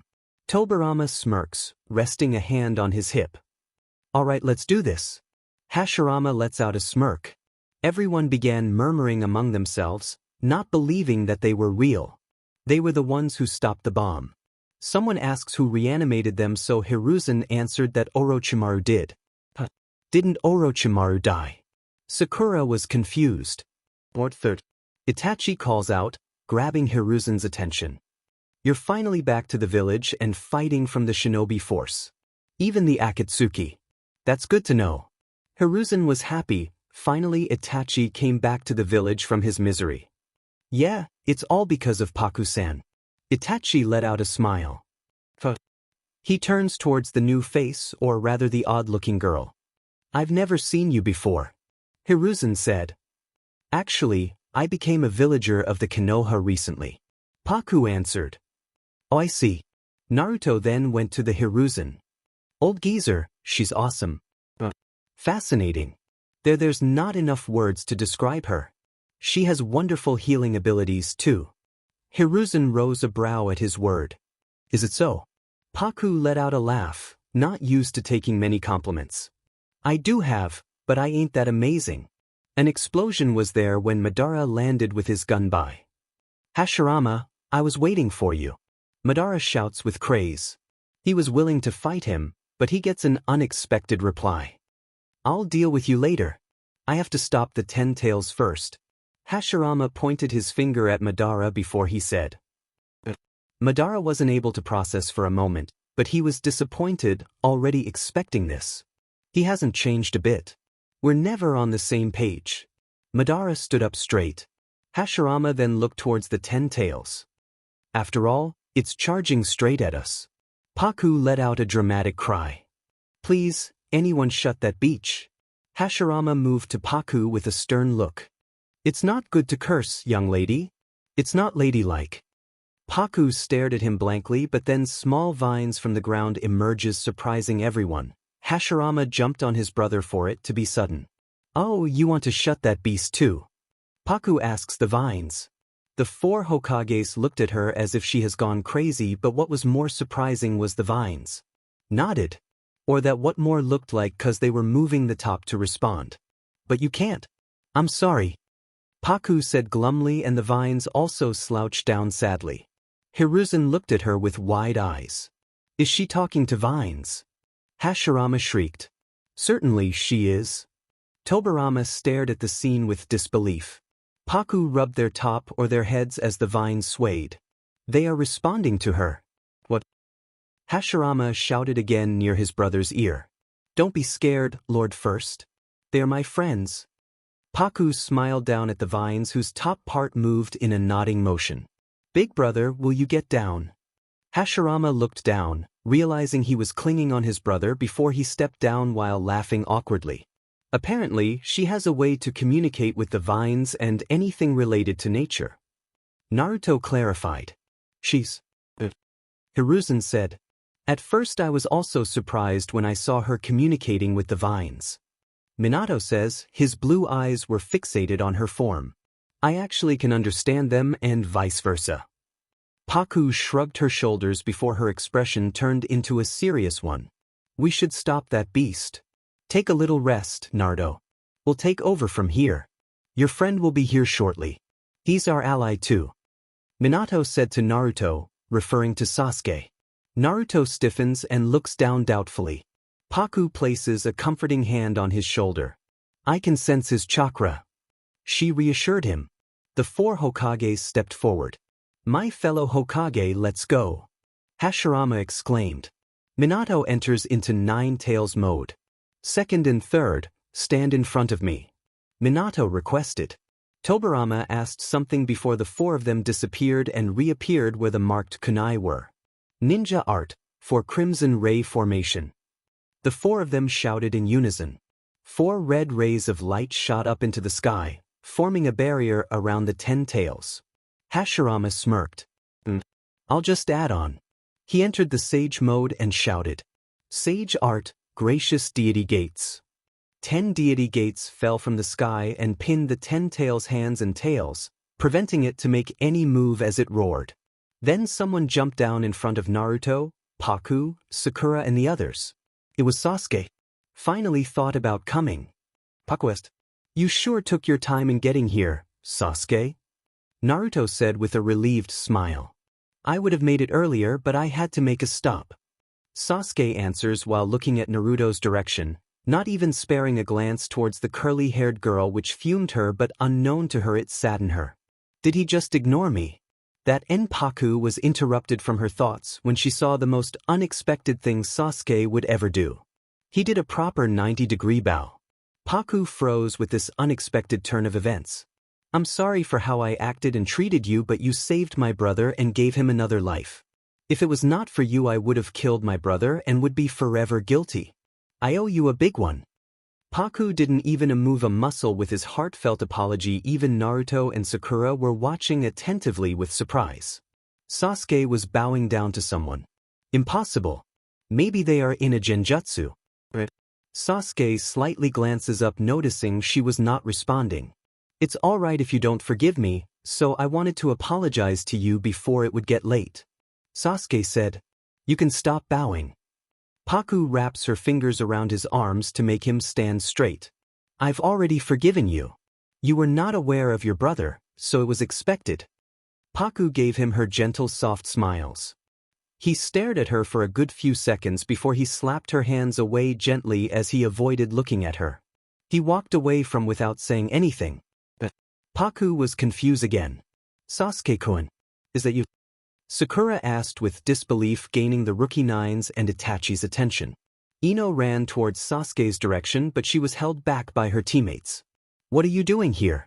Kiba shouted, pointing an accusing finger on his direction. You guys are noisy as ever. Sasuke smirked softly. Guys, take a chill pill. He's on our side. Paku defended him and he stayed silent.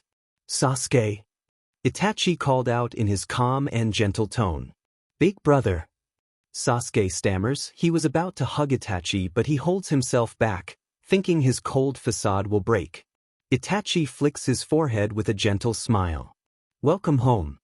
Paku then pushes Sasuke forward in Itachi's direction, making him hug Itachi. Oops.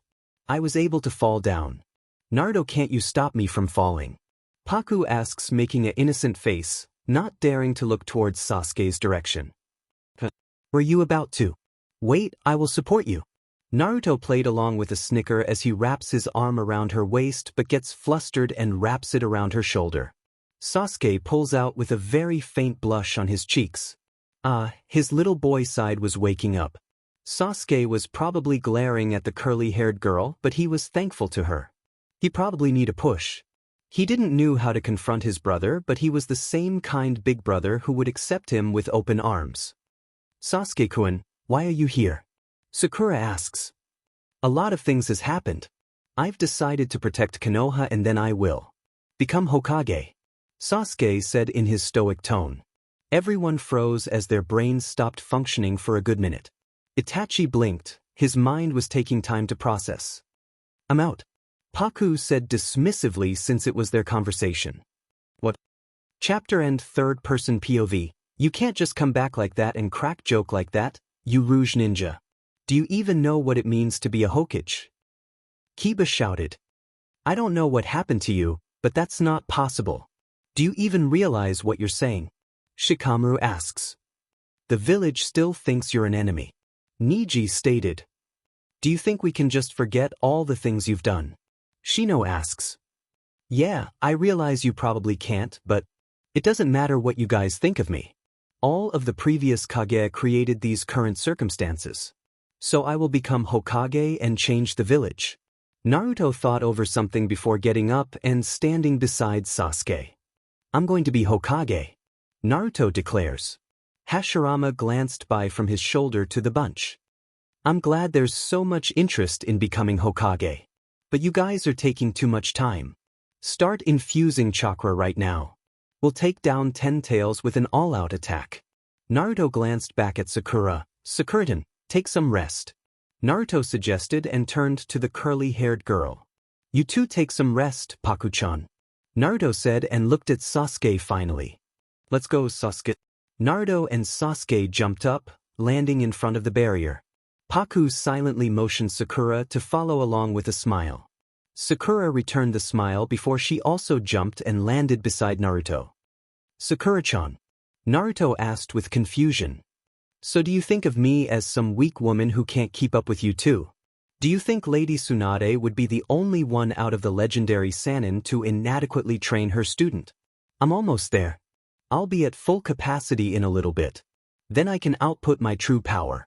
Just like you, I'm a member of Team 7 and I'm a student of one of the legendary Sannin." Naruto smiled and bumped his fist on his palm with a smile. "All right.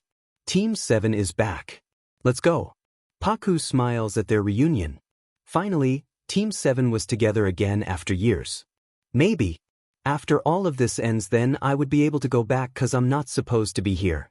Maybe I came here so I could change the story a little bit, give the Akatsuki second chance to redeem themselves. Sasuke will never be guilty of killing his brother, Neji and Jiraiya will be alive, and finally Obito will be alive, even though it was too early to say the last one, but she was determined to save him and give him a new life where he lived to his fullest.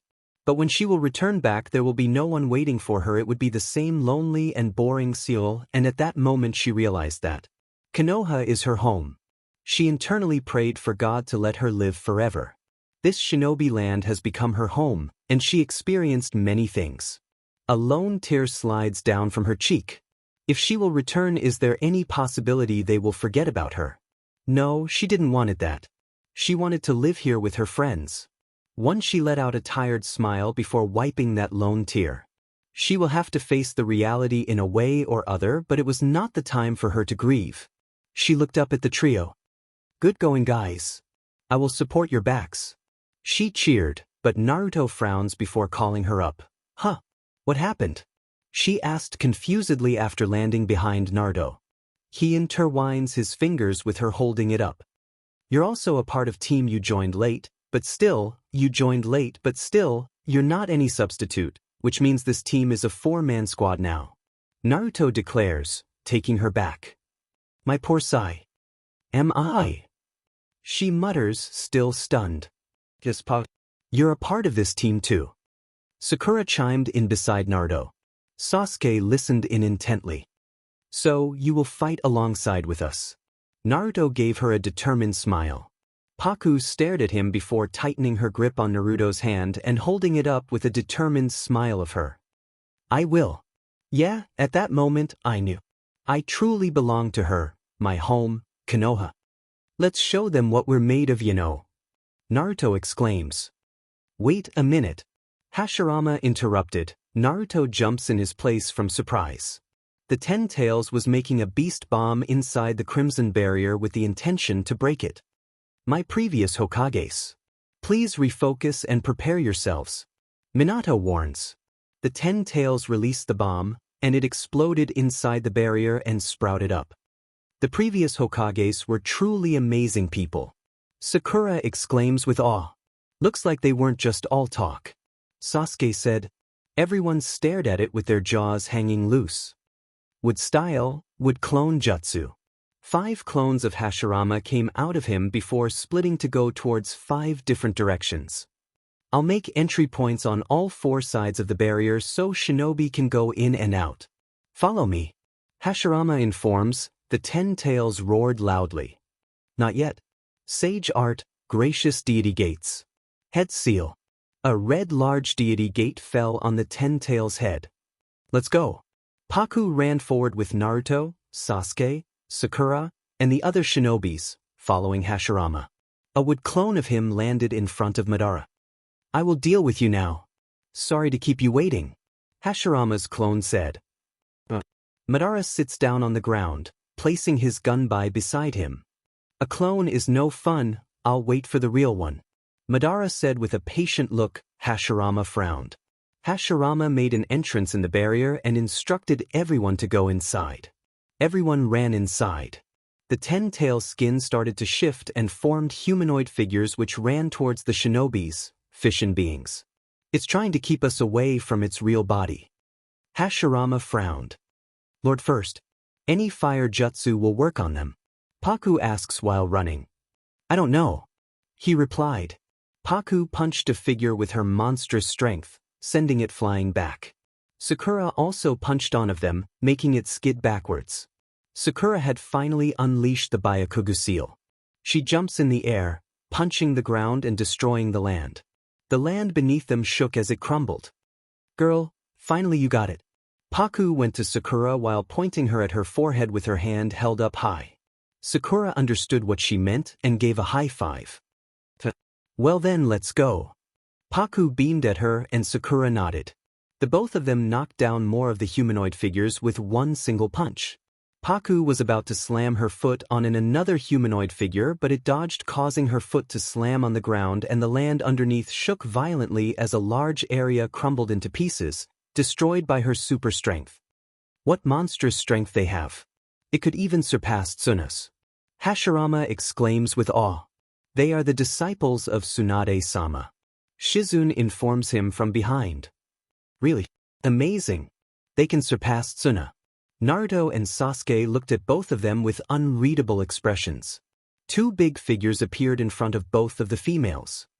Wind style, Ration Shuriken. Inferno style, Flame Control. Naruto and Sasuke attacked the two large humanoid figures and landed beside them. Sasuke-kun. Sakura smiled at Sasuke, but he ignored her. Naruto. Paku calls out to the whiskered male who has entered to the Nine Tails mode.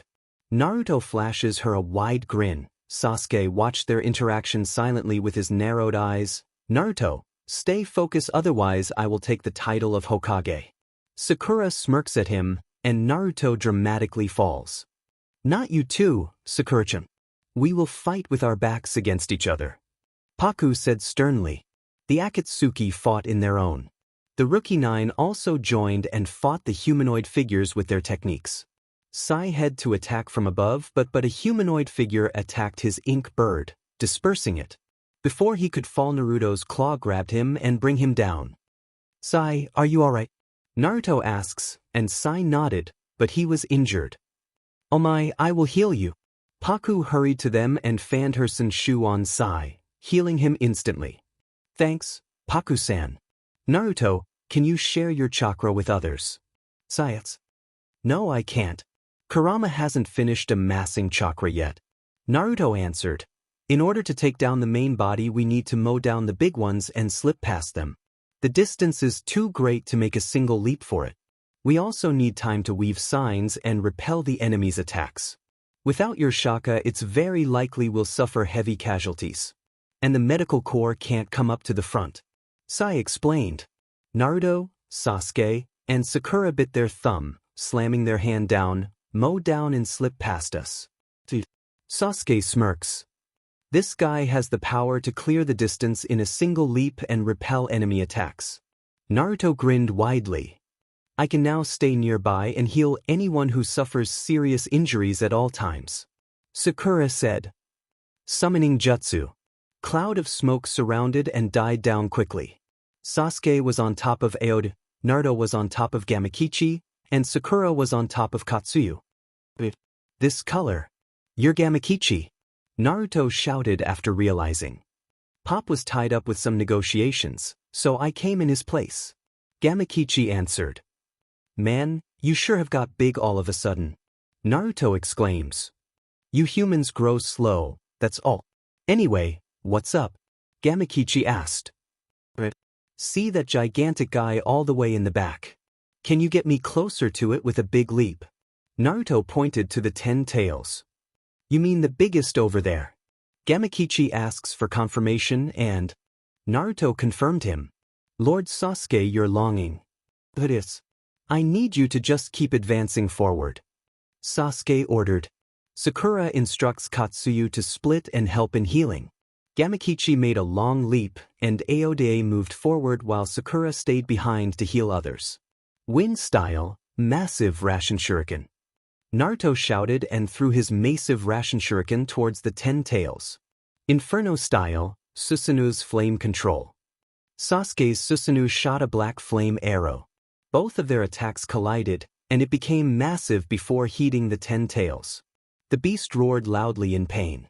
Sasuke, there are other tailed beasts inside the 10 tails. Once it weakens, cut of the juts. I and Kurama will pull them out. Naruto suggested. No. They all burn, Sasuke says calmly. Do you get it? If we don't save them, then we'll face a lot of trouble later. Paku watched from afar, and the 10 tails detached the part where the flames were but stiffened when she felt a familiar chakra near her. Sheet, I almost forgot about them. She jumps to the cliff where Obito appeared with his Kamui. Paku's face pales when she saw how critical condition he was on. He breathed and blood trickled down from both sides of his mouth. There was a gaping hole on his chest too. They fought. Obito looked up with a pained expression. Don't pity me, he rasped. Paku stared at his eyes with an unreadable expression. Obito felt odd at her stare. She stomps towards him with anger flaring in her eyes. Obito watched her nearing him before she settles herself beside him. She didn't utter any word and wiped the blood from his mouth.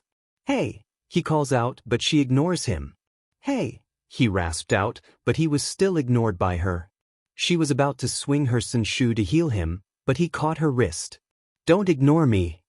Obito stammers. Leave my hand. She says stoically, not even glancing at his eyes. Obito tightens his grip. Don't ignore me. Obito whisper yelled, feeling dejected, and Paku snapped at him. That's how I felt when you ignored me all this time. Obito watched with stunned eyes. It. You idiot. Can't you see through it that Madara is just using you? I'm trying to save you, but you're still sticking on serving Madara. What will you gain? Paku shouted at him, and he flinched slightly. Stop it. You're getting into nothing. Obito tried to argue back, but Paku placed her finger on his lips, shushing him. Now I will speak and you will listen. Madara is only using you. He faked Rin's death. He planned Rin's death so you will be consumed by darkness, despair and hatred, and it worked. He knew you would be the right one to help him with his plan and bring it to fruition.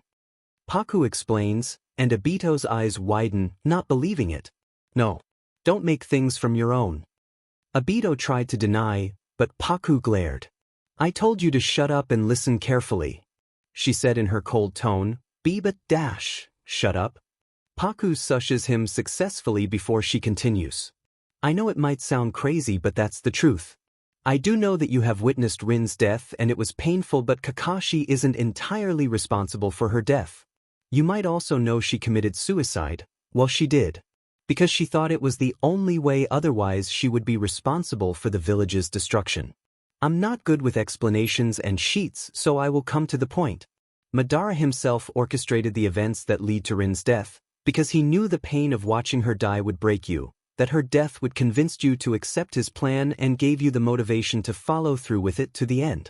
To the point he kidnapped Rin and implanted the 3 tails in her. Obito stared at her with shock. What was going on? He was not able to process this much information. Most of all, was it all true? No, she might be making things so he would stop. But I saw Rin getting killed by Kakashi. He was not able to keep my last promise. Obito shouted. Unknown to him, he was able to talk properly cause Paku healed him secretly by placing her palm on his. Seeing things and understanding the real situation have huge difference. You have just seen her being killed, not understood what she was going through as well. Kakashi. Rin requested Kakashi several times to kill her, but Kakashi denied and tried to keep your promise, but when she saw the opportunity she jumped in. Kakashi still lives in guilt that he wasn't able to save you back then or wasn't able to fulfill your last wish.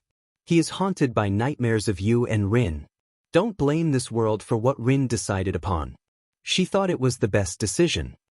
Paku explained. Obito clenches his fist, but since Paku's hand was resting on his, he actually grasped on her hand tightly. Is it true? He said in a raspy tone, and Paku nodded. But it's because of the shinobi world and its systems that she died. They take away the loved ones and give pain and grief in return. Obito said, but then Paku places her hand on his cheek while gazing at his eyes with a solemn look. You don't actually know what it feels to lose everyone. Paku thought back to the time when she was abandoned by her parents and relatives at a young age. It didn't really matter if it were her relatives only, but her parents were the one who first abandoned her. She didn't had anyone to rely on or never got experienced any parental love. As she grew up she got used to it, but she wasn't able to make any friends too. She accepted the harsh reality and grew up on her while she focused on creating a bright future for herself and pushed away all her painful memories. But after transferring to here she was finally able to experience many things. Everything? ᧕ꦃ asks, taken aback. She blinked the tears, but her vision got slightly blurry. You know nothing, ᧕ꦃ. You have lost Rin, but there are others who have lost everyone, still they accept their past and move on. As shinobis we risk our lives to protect our comrades, family and village. Reality actually exists, but we find people in our life who fill that void in our heart. She will always live in your heart. Paku places her hand on his heart softly. Tears slides down ᧕ꦃ's cheeks freely. Don't erase her. Don't turn her into a mere genjutsu, she will not like it at all. Paku softly says and takes a deep breath to calm her tensed heart. Have you lost someone before? ᧕ꦃ asks, his eyes solely focused on her. Her already blurry vision gets a little as she flashes him a small pained smile. I lost everything the moment I took BGMI. ᧕ꦃ stared at her with wide eyes, shocked. Everything? You mean? He trails off, not getting the guts to continue. Paku nodded in affirmation. Yeah, everything. ᧕ꦃ was frozen with her new revelation. So she alone this all time. She has no one by her side. How did she live till now? I have saved you once, and you were indebted to me. This is the time for you to repay me. A deep voice said with a smirk. Suddenly, rods pop out of his right side skin. ᧕ꦃ pushes her away so she won't be hurt because of him. ᧕ꦃ grunts in pain. ᧕ꦃ cries out and made a hand sign. Is he here? Paku looked around frantically, spotting Madara sit on a cliff with a yellow aura surrounding him. He was forcing ᧕ꦃ to bring him back to life by using the ᧁꫮ rebirth jutsu. But before she could process anything, Minato appeared before ᧕ꦃ and stabbed him with his kunai. Paku stared at them with horror. ᧕ꦃ was marked by Minato. Paku rushed to ᧕ꦃ with worry and kneeled beside him. Sasuke then appeared. That was disappointing. All there left to is to seal that thing and unreborn Madara. Sasuke said in his stoic expression. What makes you think that this is over? Chapter End. Third-person POV. The 10 tails began to shake, shrinking its arms and taking it out of the deity gates before ᧁꫮ in all together. Paku, Minato, and Sasuke jumped away, but a force was pulling them in. Paku-chan. Sasuke. Naruto extends 3 claws in their direction, grabbing them. What's going on? Minato asks. Is the 10 tails changing forms again? Sasuke asked with squinted eyes. A white ball forms after skinning the 10 tails and ᧕ꦃ. Naruto explained that ᧕ꦃ shook off Madara's manipulation and was weaving hand signs to do this from the very beginning. The white cracked, breaking into pieces to reveal ᧕ꦃ as the 10 tails Jinchuriki. That's the 10 tails Jinchuriki? Sasuke asked. Paku watched with furrowed brows, and ᧕ꦃ turned around, making eye contact with her. He looks creepier than before. Naruto said. How can you say that he is the 10 tails Jinchuriki? Sasuke looked towards Naruto. I've become friends with the tailed beasts. They have given me some of their chakra earlier, so it's obvious. I could sense the tailed beasts' chakra getting ᧁꫮ into ᧕ꦃ, one after another. Naruto answers.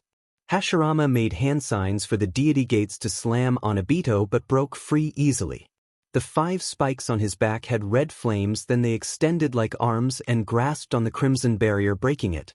᧕ꦃ then jumped and landed on the deity where Paku, Naruto, Sasuke, Minato and Gamakichi were. Paku noticed ᧕ꦃ's eyes on her, making her frown. ᧕ꦃ. Enough, ᧕ꦃ. Minato shouted. Oh. He asked with a cold look, as if he was not familiar with the name. Hashirama, Tobirama, and Hiruzen landed in front of the bunch. I'll be blunt, but this guy is stronger than me. Hashirama said. No offense, but it seems so. Hiruzen agreed. Even if you reabsorbed your clones, you wouldn't be a match, elder brother. Tobirama said. In a blink of an eye, but both Hashiramas and Tobiramas were off from one side. What happened? Naruto was confused for the sudden turn of events. ᧁꫮᦔᦔꫀᦓ warned and put explosion seals on Obito as they exploded. Hiruzen instructed Minato to get away with the rest, and Minato did what he was told to. He used his flying ᧁꫮ technique to teleport the four of them. Then the explosion seals on Obito blasted and covered the area in a thick smoke. This is too much, Naruto shouted, barely clinging on Gamakichi to maintain his balance. Don't for real out. You have to always keep one eye on what's happening around you, Minato said. The smoke cleared away, revealing a way. There was not even a single scratch on him. Hiruzen summoned a huge shuriken and flung it towards Obito, which multiplied, but it was of no use as Obito broke through it and destroyed Hiruzen's upper body. Naruto watched with shock and asked Minato why he didn't use his technique to teleport Hiruzen too, and Minato explained that he can't do unless and until his chakra is touching something or someone directly. Sasuke then said Naruto to analyze the battle and stop worrying. Minato decided to face Obito. Hashirama was coming to help, but Madara jumped, stopping him midway. I'm done waiting, Hashirama. Obito jumped in the air, heading towards the small bunch, but his body suddenly expanded and falls on the ground. Minato summoned his real body and charged forward. Naruto warned Gamakichi, but it was too late as everyone fell down. But vines emerged from the ground and made a bed for Paku to land safely. She thanked them. Obito grasps Naruto's and Sasuke's faces tightly, but Minato was able to teleport them beside him. Obito's body expanded more and more until his left eye was only remaining. His left eye teared up, showing pain. Obito murmured before screaming out in pain. The said girl looked at him with confusion. Why did he call out her name when it was supposed to be Rin's? Her heart was slowly shattering into pieces, watching him suffering from this much pain. Inside the 10 tails, Obito's consciousness was slowly slipping away. Just when the last piece was about to leave, he remembered Rin for a second before a certain curly-haired girl's smile flashed before him. The times when she called his name with her angelic voice. Her desperate attempts to save him. Her long dark curls moving like the midnight dark waves, and at last her crying face when she was pleading him to stop and desperate for him to return back. Obito screamed while pulling all the pieces of his conscience back together with a new-found determination. I won't let you shed a tear ever again. Smoke filled the area before it cleared out, revealing Obito, whose body was not mutated like before with a staff. Paku sighed in relief, remembering Obito was able to get his sanity back by reminiscing Rin, but oh, how wrong she was.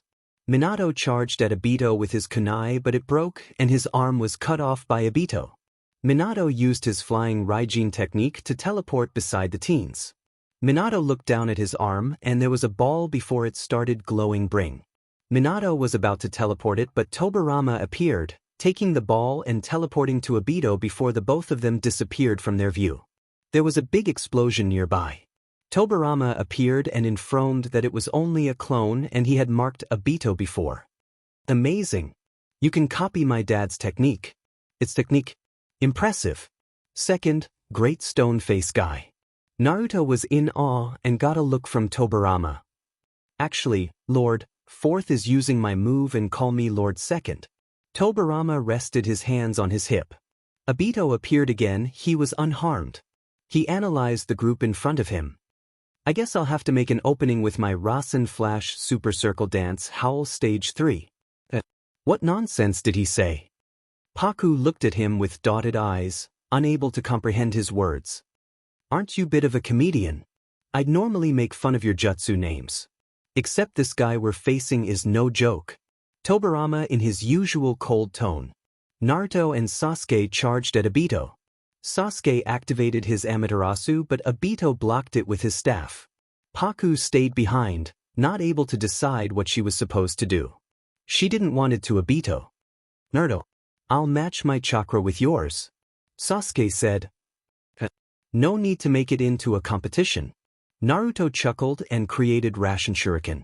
Sasuke created his Black Inferno and the two of their attacks combined before ᧁꫮᦔᦔꫀᦓ appeared behind Obito. Minato appeared in front of Naruto and Sasuke. The combined attack hit him, but ᧁꫮᦔᦔꦓᦓ suched it to Obito, so now he was getting hit by their attack. Reciprocal Round Robin Jutsu. Flying ᧁꫮ Jutsu. ᧁꫮᦔᦔꦓᦓ and Minato shouted in unison. Minato encouraged the duo to keep on going. Obito was thrown backward as black flames surrounded him. Paku watched with a frown, still confused what to do. She stepped forward when she saw the flames dying down to reveal Obito as he stood up slowly and levitated in the air. Minato looked down at his arm, which was not regenerating. Paku noticed this and rushed at his side. "Lord Fourth, let me heal you," she offered, and Minato looked at her with little surprise. "You can do that?" he asked. "Yeah," she said, and swinged Senshu multiple times before bones appeared along with muscles, skin, and later his arm was covered in the nine tails chakra like his body was. He watched in astonishment. "Amazing. How did you do that?" he asked, amused. "It has exceptional healing abilities," Naruto complimented beside him. Paku sheepishly rubbed her nape, not used to taking compliments. "Keep that aside. For now, we have to focus on that guy," ᧁꫮ᫃᫏ stoically interrupted. "It seems like he has obtained true dreamlike powers," Minato said, getting serious. "But it was odd considering you're reanimated, so your arm should be regenerated by now, but it didn't until this woman healed you," Obito said from his observation, and Minato agreed. "I've come to possess the same power as the founder of the shinobi," Obito said. ᧁ꫃᫃'s eyes widened in realization. Naruto asked, not getting what Obito's words meant. "Fourth, try yourself not to get seriously injured again, even with our reanimated bodies. He's probably using a jutsu based on shadow and light styles that nullify any jutsu, which means if he destroys our reanimated bodies we won't regenerate and will die. I was able to heal Lord Fourth with my power, not with medical ninjutsu," Paku informed, and ᧁ꫃᫃ understood. "If ninjutsu doesn't work, we'll try physical attacks," ᧁ꫃᫃ said before looking down at the curly-haired female. "You're our only hope since you said you don't use chakra while healing. That also means you can fight him without any ninjutsu. That can help us to fight him," ᧁ꫃᫃ said. Paku hesitated slightly but nodded. Naruto joined his hands while communicating with the nine tails. ᧁ꫃᫃ warned not to worsen the state, and he even stated he is goofy as his father. Paku chuckled behind them, but then Obito disappeared in a blink of an eye. Everyone gasps, and since Paku was off guard, she squealed when she felt a muscular arm wrapping around her waist and pulling her closer towards a muscular chest before she teleported little farther from the bunch, who shouted out her name. "Except for Sasuke and ᧁ꫃᫃," said woman. "Of course. I realized what I was doing till now is all wrong. And Rin would be mad at me too if she got to know that I was on my way to destroy the world so that the people would live in a genjutsu. I don't want to fight you anymore or the Alliance. I'm guilty for my deeds. I'm really sorry. I know it's unforgivable. But please, Paku, forgive me, and like you said, I'm ready to return back." He stared at the back of her head with vulnerable and slightly teary eyes, thinking it might be late asking for her forgiveness. Paku stood frozen in his arm. Her eyes were slightly widened and lips parted slightly. "You didn't want to fight anymore then? Why did you become the Ten Tails Jinchuriki?" Paku stuttered in a raspy tone. "If I didn't, then Madara would have been the Jinchuriki and this world will be destroyed. And I couldn't let that happen. The only way to stop him from becoming the Jinchuriki, I took the situation in my hand." Obito noticed her silence and gulped the painful lump in his throat. "I realized what I was doing was wrong. Rin will be erased forever and instead replaced with a mirage, which I don't want it to happen, and I don't want to forget her. Now, I only love one person, and it's not Rin dash." Before Obito could continue, the small group from before appeared. "Take your hands off from Paku-chan." Minato pulled the defenseless girl from Obito's arm, and without his knowledge he wrapped his arm around her waist protectively. He glared at his former student. Naruto, Sasuke, and ᧁ꫃᫃ stood beside him. All of them were glaring daggers at Obito. "We don't know what you want with her, but we won't let you lay a hand on her," Minato said stoically, and sneakily marked Paku's waist so next time he would be able to get to her quickly. Before Obito could protest, Gamakichi shot a slime gun, but Obito deflected it with his staff easily. "Obito, I thought you wanted to be the Hokage. Then why are you doing this?" Minato shouted. Obito went back to his cold facade. "Lecturing me now? Isn't it a bit late for that?" You're always late when it matters the most. I'm glad my teacher was a Hokage. It made it easy to give up on becoming a Hokage. Minato narrowed his eyes, blaming himself. If he was a little faster and recognized him as Obito before, then he might have saved him. Even though you were my teacher, you didn't realize that it was me. That's just who are fundamentally. How pathetic. You died a heroic Hokage, but now you're being exposed as a disgrace in front of your son. That's right. A Hokage is a pitiable existence. Compared to what I am now. Obito continued. You don't have the right to insult the Hokage when you couldn't even become one yourself. Naruto made a Rasengan. Tobirama teleported behind Naruto. Especially my father who actually became Hokage. Tobirama teleported Naruto above Obito, and he was successfully able to land his hit. How dare you put him down? You BSRD. Obito was facing down. Naruto QND Tobirama teleported beside Minato, Sasuke, and Paku. Obito slowly got up and slammed his hands on the ground. A huge tree rose up from the ground and towered everyone's. 4 flowers sprouted with a large hole on each of the flowers. Just stop it. Author note of. It was such a hassle. I'm getting bored of writing this war arc, but it's the important part. Loudly crying face, loudly crying face, loudly crying face. By the way, when this story will be completed, I will publish a new story, and I can't decide what to write. I want you to vote on the story you want me to publish after the completion of this. 1-1. Bleach 1-2. Blue Lock 2. Vote on the one you want me to write. The option which will have most of the votes by the end of this, I will start writing that. Thank you for reading. Stay tuned. And sorry if there are any grammatical errors. English is like my 4th language. Chapter End. 3rd person POV. 6 Crimson Ray Formation. Obito weaved hand signs and a red barrier emerged similar to 4 Crimson Ray Formation. The barrier formed around everyone, trapping everyone inside. It seems we have no choice but to teleport them out. Tobirama frowned. I can't teleport everyone. Minato frowned. Dad, I have an idea. Will you fist bump with me? Naruto asked. Minato looked puzzled but nodded. He gently let go of the curly-haired girl's waist. The 4 flowers charged 4 beast bombs, but the father-son duo was able to stop him. Time skip cause this thing is not getting over soon. The 10 tails inside Obito forced him to bring it out, but Obito internally fought and tried to suppress it, but the beast was overpowering him. Obito knew the beast will cause havoc if it will come out again, and he tried his best to not let him control him. Even if he was attacking, it was because of the beast inside him who was controlling him. Obito was looking at the only ray of hope in his life with pleading eyes. It was Paku. She was able to give him hope, and it was growing more and more, and in a way he knew she will save him. The 10 tails popped out of Obito's mouth, who gasped for air. The barrier around them dissipated. I don't want to, he gasped. A huge tree erupted from the ground, shaking the ground beneath them. The roots pierced the ground. Paku summoned vines who coiled itself around the roots, which was about to pierce her and others. Since the vines had nature energy, the root didn't work against them and got weak. But several of the shinobi were thrown on the air, and chakra was drained out from contact with the tree. Obito watched with a horrified look. He fed up. He was unable to control the beast within him, and more lives are going to be taken. What the hell? Sasuke asked. The tree is drawing out chakra with whomever it is coming in contact with. So, please look out for yourselves. Paku warned while trying to avoid the tree roots. What do you mean? Yahiko asked, who was surprisingly near her. The divine tree is trying to absorb all the chakra us shinobis have. Paku informed. After her statement, everyone tensed, even the dead Hokages. Her Senshu then changed to a long sword which she used to slice the tree roots, which continued coming to her direction. But then a root coiled itself around Naruto, who screamed out in surprise. Paku's eyes widened in horror. Naruto.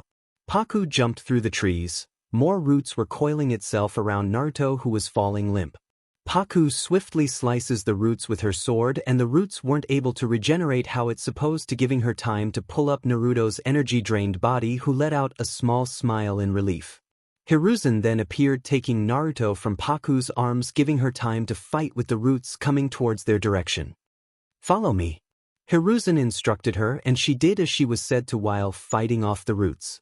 Hiruzen and Paku stops and ᧕ꫮ᫫ and Minato also stops in front of them. Alright, we're teleporting out of here. ᧕ꫮ᫫ then teleported the small group and they were now in front of Sasuke who was looking forward at the gruesome sight. Naruto's eyes narrowed at all the dead shinobis. He clenched his fists not believing his eyes. Naruto looked up at Obito who was avoiding his eyes. What the hell do you think you're doing? You're saying you don't want to do it for a while now but you're still on it. Just stop it. Naruto screamed with frustration while pointing an accusing finger towards Obito. Naruto, he's being forced.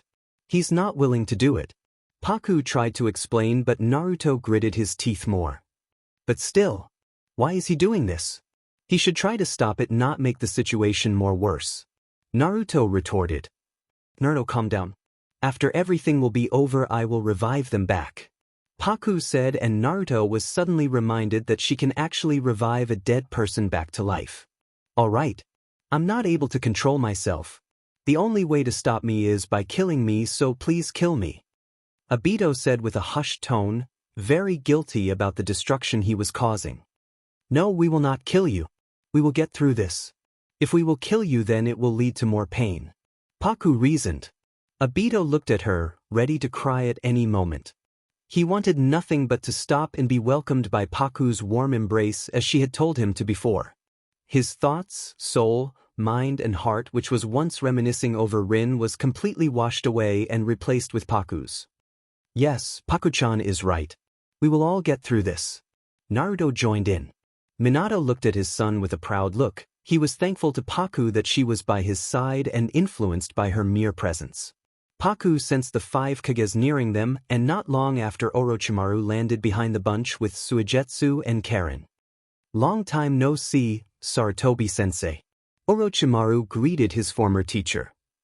Orochimaru, you're late. Hiruzen replied before continuing. What's the condition of the 5 Kage? I healed them. They're on their way. Orochimaru answered. However, it was cut short by Hashirama whose voice resounded through everyone's mind with the help of Ino's jutsu. He explained about the situation, the information he got from Madara. He said there was only few minutes left until it blooms. The chakra which was seeked out of the shinobis was kind of a nourishment to it. Still the process needed the 8 and 9 tails. Well then I guess it's the time. Paku murmured before she spins a little in her place as a fiery bright glow overtook her being. Her once green dress was replaced with a short white qipao-style dress along with black stockings. Her dark curls were adorned with a bright red spider lily and as usual her senshu changes to a red color with little orange and yellow detailings. I'll burn that DMN tree down. Paku smirks but Naruto's and others' eyes widens a little with her new attire. Paku noticed the sudden shift in atmosphere. Ayo, what's wrong? She looked around.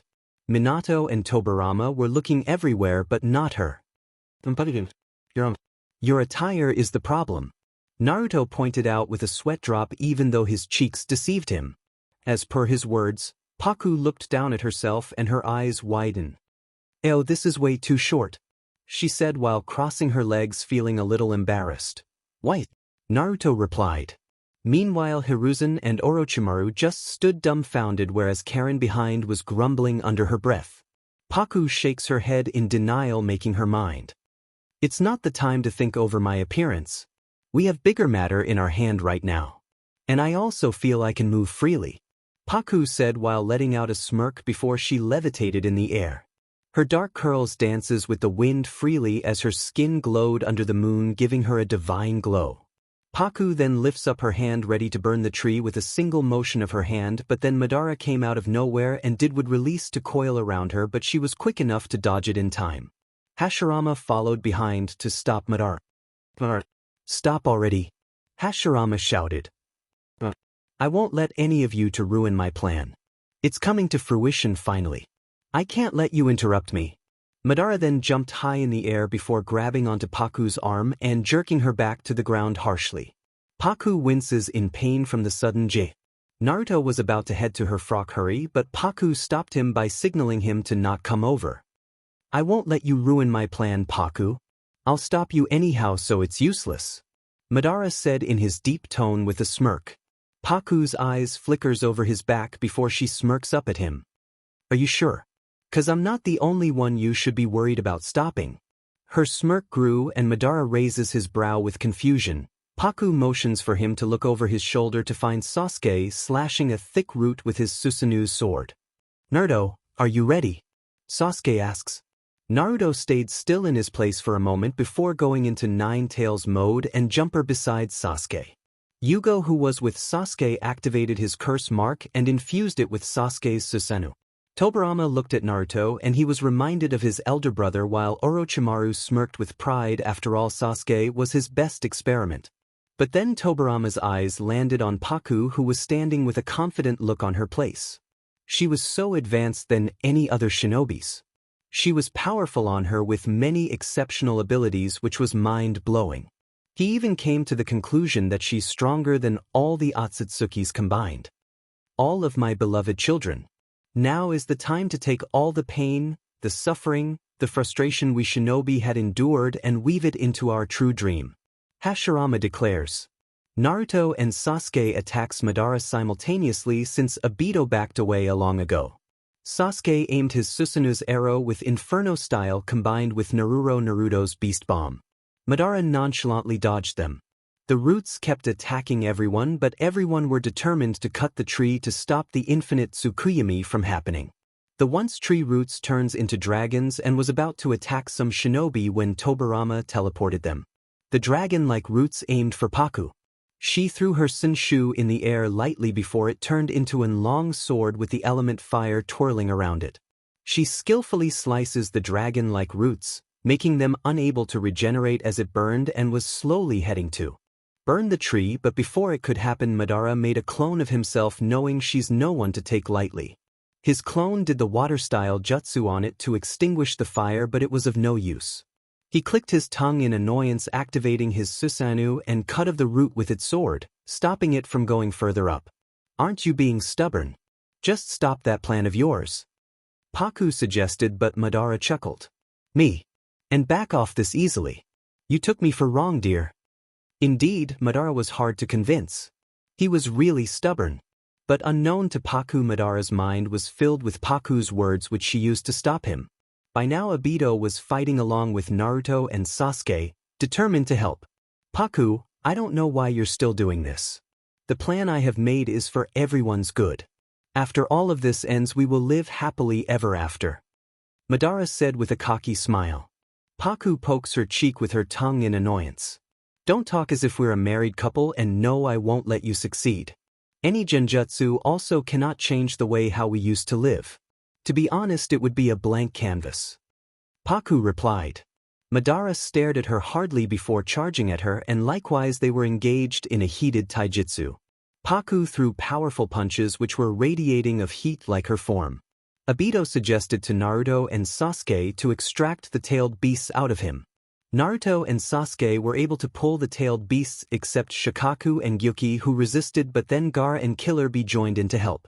Paku looked up at the commotion going on before Madara aimed a kick at her face, which she caught it in time.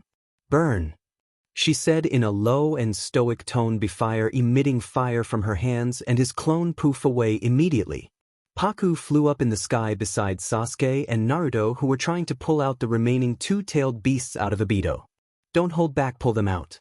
This will stop the divine tree's bud from blooming. Obito encouraged. Even Minato came to help along with the rookie nine. Now Paku and Naruto were in the mindscape of Obito's. You once told me that you're no one, you don't want to be no one, but the truth is you wanted to become a Hokage like me. Obito looks at Naruto with wide eyes before Naruto looked down with a solemn expression. It could have even ended up where I was chasing after Shadow. Since I've always wanted to become the Hokage. Obito looked away, not getting the courage to look at Naruto's eyes. I threw away the past and my naive self long ago. But I've come to realize I have hope in me. You and Paku brought back this hope in me. Obito stammers. Paku smiled up at him with relief. You hid behind a mask all this year emotionless, but I do know what you truly are. Obito looked down at Paku with wide eyes since she was shorter than him. She flashes him a genuine smile. I'm bringing you back as a ᧁꪮᦔᦔꫀᦓ, a shinobi of Konoha. You'll atone to your sins. Don't act tough and strong. You're no one else but you. Don't run away. Come join us, ᧁꫮᦔ. Naruto extended his hand towards ᧁꫮᦔ, and without any hesitation he held onto Naruto's hand before Naruto pulled him with a smile along with Paku, who took a hold of ᧁꫮᦔ's other hand. Paki, Naruto, Sasuke, the 4 Hokages, the Akatsuki, the shinobis pulled hard, and they were out in no less than a minute. Paku immediately breaks into a large smile with relieved look. ᧁꫮᦔ smiled at the curly-haired girl's smile. It was his first time witnessing her smiling like this. It was so warm and radiant. ᧁꫮᦔ's body reverted back and he closed his eyes with exhaustion before he started falling from the sky, but Paku was quick enough to grab a hold of his hand and pull him closer to herself as she went back to the ground with ᧁꫮᦔ in her arms. Once she reached down, she lowers the tired man on the ground. Kurama and Sasuke's susan dissipated. Naruto and Sasuke were dropped to the ground. Is he all right? Naruto asks to the curly-haired girl as he looked at ᧁꫮᦔ worriedly. Yes, he just exhausted himself, she said while cradling his head on her left arm while her right hand intertwines with ᧁꫮᦔ's to radiate some warmth of her. ᧁꫮᦔ put almost all of his weight on her while leaning on her for support. You kept your promise, Naruto? Son Goku spoke up. Yeah, I did. Naruto saluted. We were lucky, Chome said. Matatabi also agreed. I'm glad, Aisabu said. Shikako looked at Naruto with recognition. Isn't he? All of a sudden, Kakashi appeared in front of Paku and ᧁꫮᦔ with a kunai pointed at ᧁꫮᦔ. Paku, get away from him, Kakashi sternly says. ᧁꫮᦔ looked at his friend with a defeated look. He has such sides long ago, Kakashi. It's all right. Kakashi stiffens with the new revelation. He clutched onto his kunai tighter, not able to pinpoint what he was feeling at the time. She's telling the truth. ᧁꫮᦔ is fighting along with us, Minato said while walking towards Kakashi before he stopped in front of him. Yeah, that's right. He is in our side, Naruto chimed in. Kakashi looked down at his friend with his brows knitted together before he putting away his kunai. Is this true, ᧁꫮᦔ? Kakashi asked with uncertainty. ᧁꫮᦔ looked at his friend before his eyes flicker over to Paku, who was holding him with a worried expression. Yes, that's true. I've come to realize that what I've doing till now was wrong and unforgivable. I was blinded by darkness and hopelessness, but now I will fight alongside you all. His grip on Paku's hand tightens. But do you think the leaf will accept you after what you did? Kakashi asked, but ᧁꫮᦔ let out a breathy chuckle. I'm ready for that. After all, I deserve it. But then Minato spoke up. I think the one who truly understands ᧁꫮᦔ and should talk to him is you, his friend. Kakashi. Isn't that right, no? Minato asked his son, who stiffens in his place before looking at his friend, Sasuke. Naruto, you, your friends and the shinobi forces should help Lord first in sealing away Madara, Minato suggested. All right. We still need to deal with him. Let's go. Sasuke. Chapter end. Third-person POV. At Naruto's call, Paku nodded in response before she looked down at the limp Uchiha in her arms. She makes a clone of herself without even weaving any hand signs as she gently let her clone to hold onto ᧁꫮᦔ. She stood up from her place hesitantly. Just in case. Don't worry, you should go, Minato assured her. Paku gave a last glance at ᧁꫮᦔ, who clinged to her clone with his eyes closed. She then ran to the direction where Naruto and Sasuke took off and ran up the tree before stopping at the top. There was a small explosion as smoke blinded their vision. It indicated that Madara and Hashirama were fighting. Found them, Naruto exclaimed before he made shadow clones and made a massive Raisin Shuriken. Meanwhile, with Paku's clone held onto ᧁꫮᦔ while radiating some of her warmth to heal him. Even though ᧁꫮᦔ was healed, he was mentally feeling weak, making him to lean on Paku more even though he didn't want to. Are you feeling all right now? Paku asked with worry etched on her voice as her eyes scanned for any other injuries. ᧁꫮᦔ slowly opened his eyes when he felt strength returning in his being. And it was not because of her healing but her voice. His eyes studies her features and her eyes caught his attention more after her dark curls. her warm chocolate brown eyes which were very lively and filled with brightness and warmth. Whenever he looked into her eyes, he was always reminded of the bright sun caressing him. Indeed, it was true brown. Eyes were prettier than any other eyes. He didn't utter any word but only stared at her, trying to memorize her facial features for eternity. Without his knowledge, he raised his hand caressing her cheek gently and carefully as if she was a porcelain doll which will break if he will be not cautious. Kakashi narrowed his eyes at his friend's odd behavior, not liking the interaction even a bit, whereas Minato felt a little annoyed inside, but he didn't really realize. Paku, I'm so sorry. Because of me thousands of shinobis are dying. If I would have realized sooner then, the situation might have not been like this. Paku places a loving hand on his face and he leaned on her touch when he felt how warm she was at the moment. It was healing him inside and out. It's all right, at last you realized your mistake. Madara has put you through so much, so it was normal for you to turn out like this. Don't blame yourself. She tried to reassure him. Paku, will you forgive me? After what I have done? Obito asked. Yes, I have forgiven you. I told you I will welcome you with my arms open even after what you've done.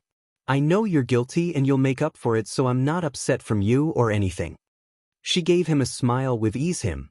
I know, I will never get the forgiveness from the village and the others, but what matters the most to me is you forgave me.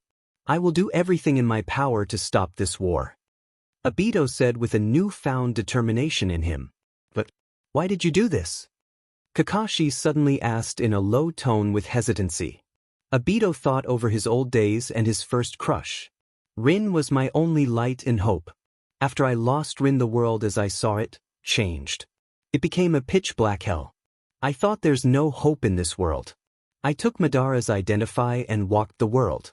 But all it did was prove me wrong. Even with my Sharingan, I couldn't see anything. Or that's so what I thought, but Paku and Naruto proved me wrong. Obito said, if comrades that you trust gather around you, hope can take physical form and become visible. That's what I believe, Obito. Kakashi looked at his friend with a somber look, realizing how much he has gone through and his sufferings just kept on continuing rather than coming to an end. With Paku Hashirama held captive Madara with his wooden dragons, he stated that they will SCK out his chakra. Naruto then threw his massive Raisin Shuriken. Hashirama jumped out of the way in time. Hashirama then summoned 3 deity gates which fell upon Madara to pin him down, and smoke blinded their vision before it cleared out to find Madara smirking. With Paku's clone, Obito gasps a little, finding difficulty to breath as he choke. Obito! Paku called out worriedly. She tenses on her place beside him. Having the tailed beasts extracted from him means that Obito's. Minato freezes, having an internal discussion with the tailed beast inside him before he explained the situation. Obito then clasps his hand together. What are you doing, Obito? Minato asks. The same thing the man I once tried to use did to betray me. I never imagined I'd end up doing the same thing. It's the ghetto art of rin-air rebirth. Obito looked up at the sky. But that jutsu will result in your. Kakashi hesitated to complete his sentence. I feel like I finally understand why Nagato betrayed me back then. A string of hearts linked together like prayer beads. That can be a strong power as well. Nagato and Naruto are both Jiraiya students, so you could say Jiraiya defeated me. Sensei, he was also your the one who groomed you to become the Hokage. And I was your student.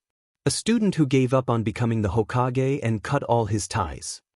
Obito rasps out, but Paku places her hand atop his clasped ones as she lowers it down. First of all, I won't let you do that. You will live with us here. Together. After this war, I will bring back everyone to life. Don't worry. Obito looked at her with a loving gaze. Many thoughts were overwhelming him. She then places her hand on his chest to heal him, but then a black arm shot out from the ground, sinking its fingers on Obito's stomach. Paku jumps on her place from the sudden movement. I'll help you out this time. Black Zetsu emerged from the ground. Fing sheet. You aloe vera with shitty aura. I'm going to chop you into fine pieces. Paku slashes his arm with her sharp senshu in one swing. Black Zetsu grunts at this. With Paku and Naruto jumped off Sai's ink bird along with him. Sai, You know what you have to do, right? Naruto asks and Sai nodded before spreading the large seal. He weaves hand signs shouting. Sealing jutsu, crouch tiger bullet. Ankh tiger leaped out of the seal, heading towards Madara. Naruto Paku. I'm grateful to you both that you extracted the tailed beasts from Obito, saving me the trouble of weakening him. With Paku's clone Black Zetsu felt like his arm was burning as he shook his arm with hope that it might stop. Keep your FNG hands to yourself.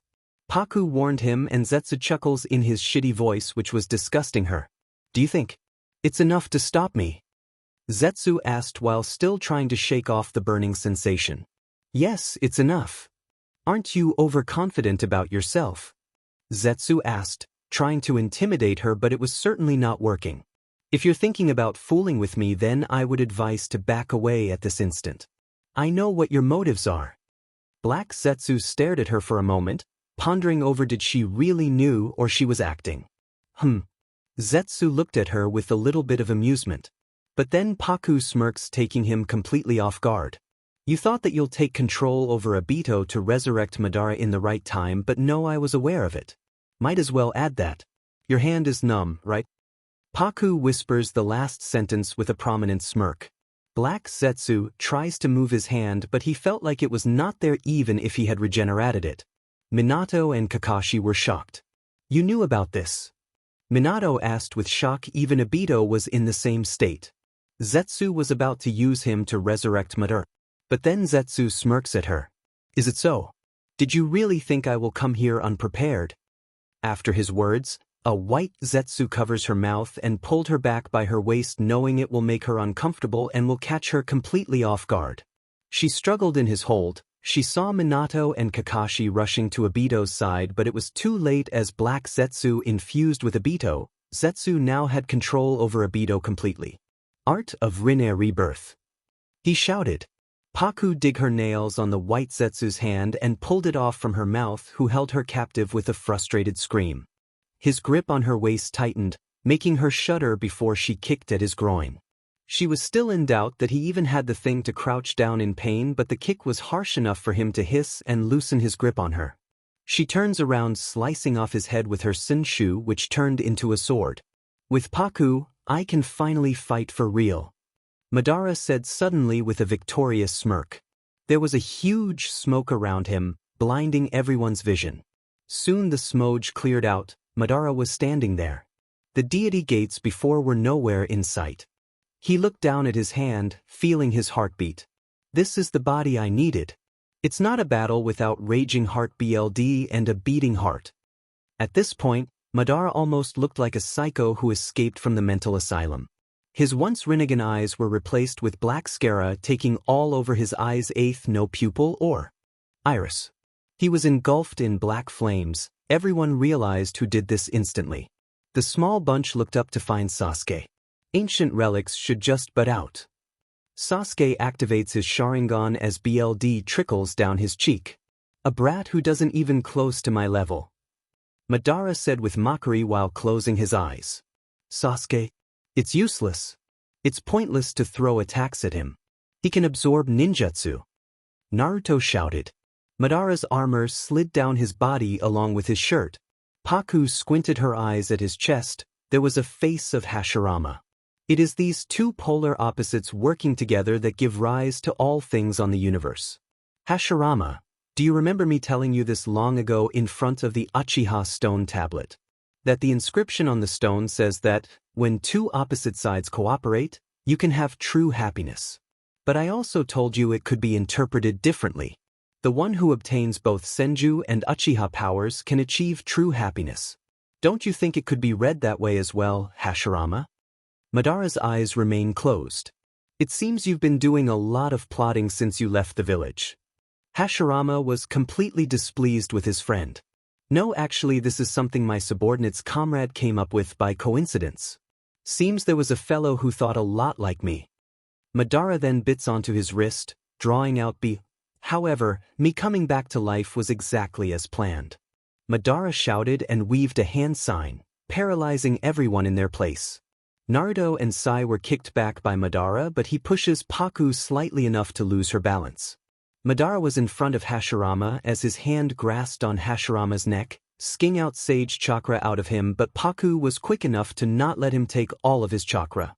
She swinged her sword, leaving behind trickles of fire. Madara jumped back to avoid catching fire from her sword. "Lord First, are you all right?" Hashirama breathed. Paku places her hands on his broad shoulders, lending some of her chakra. "Thank you. He almost to see all the chakra in me." Madara looked at her from head to toe, finally realizing her new appearance. My, are you trying to stuck me? If you're, then I'm. But don't you think it's not the right to do this?" Madara sensed a smirk at her way, making her scoff. "Stuck. And you? Keep dreaming." She retorted back.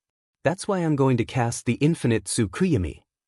Madara replied back, confusing the curly-haired girl. "But what's the relation with this?" She looked at him with dotted eyes. Madara chuckled at her reaction. "You really are fascinating. Not only are you smart but also very appealing, beauty with brain. We'll marry soon, my beloved," he declares, and it looked as if he was obsessed. Paku grimaced at him. "Aren't you like very old for me? I'm a FNG minor," she pointed out, but Madara shrugged. "I don't care. It doesn't really matter to me," Madara stated. "You're a Pefli?" Paku asks, dramatically, making him a little annoyed that she think of him as an Pefli. Hashirama glared at his friend, not liking how he was treating Paku. Sasuke then jumped down and charged at Madara, cutting their conversation short. "With Paku's clone, Obito, your usefulness is over," Zetsu said in his raspy tone. "What did you do?" Kakashi asked. He was stunned with the change of events. Obito tried to catch his breath before speaking. "Madara has come back to life. You performed the Rinne rebirth, so you will die. This is the last step. I'll take the eye back." Black Zetsu reached for the Rinnegan, but Paku used her Senshu to shield Obito's face, and Zetsu was unable to touch him because of the burning sensation he felt when his hand made contact with her Senshu. Black Zetsu retracted his hand with haste. "You're not a human. What are you actually?" Minato asked. "I'm Madara's will incarnate. I will eliminate anyone who gets in Madara's way."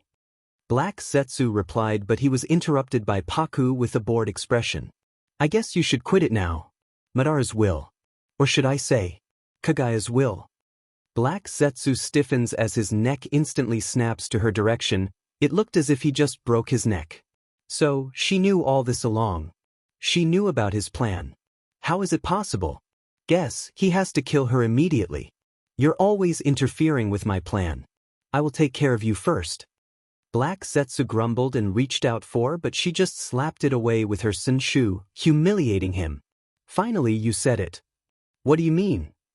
Minato asks with confusion. "About his plan. Isn't it, Zetsu?" Paku looked at him, raising a brow at him. "Yeah, my plan is to cast the infinite ᧁ. Before he could continue, Paku scoffs at him in disbelief. "Quit it already. I know your purpose." Paku narrowed her eyes at him. A serious glint was present on her eyes. For the first time in life, Zetsu was somehow scared of someone, but he didn't faltered. "And what is it?" Minato, Kakashi, and Obito waited for her response. The tension was very thick before a smirk takes over Paku's lips. "Your real purpose is to bring Kagaya Otsutsuki back." "With Paku, how about it? You're a member of the Uchiha clan like me. Why not join forces with me?" Madara suggested. "Make no mistake. You're a dead man." Sasuke answered right back. "Well then, in any case you don't have much time left." Madara then took in a breath. Fire style, hiding in ash jutsu. A vast amount of hot smoke overtook the area. The small bunch jumped back to avoid it. Madara stood on top of a cliff as he faced the tailed beats. "I'll be taking you all next, you filthy beats." Chapter end. Third-person POV. Madara suddenly jumps up in the air, but he was attacked by Shikaku's jutsu. Wind style, sand bomb, salvo. A gust of sand head towards Madara, piercing his skin on the way. Nice jutsu. But it lacks in finishing power. Madara grinned and moved forward, but freezes Mitsur. He was unable to move. "So you implant your sand with this jutsu to stifle movement." Matatabi landed a strike on Madara with her paw, sending him flying back only to be hit by ᧁꫮᦔᦔ, Son Goku, Kokuo, Chome and Saiken one by one. Madara activated his Susanoo and regained his posture, few meters away from the tailed beasts and Gaara. I'll be putting collars on you all shortly. Not one of you will be able to get away, Madara said. And we won't let you too. Paku appeared before him and swinged her sword various times as he managed to dodge it, well, merely. She was able to land various deep cuts on him. Madara reached out his right hand to her, but out of pure reflex she cut it off. Madara grunts in pain while muttering curses under his breath. Paku's eyes widens at her own action. Suddenly, Naruto appeared behind Madara and Naruto tackles Madara in his nine tails mode, making his Susanoo lose its balance.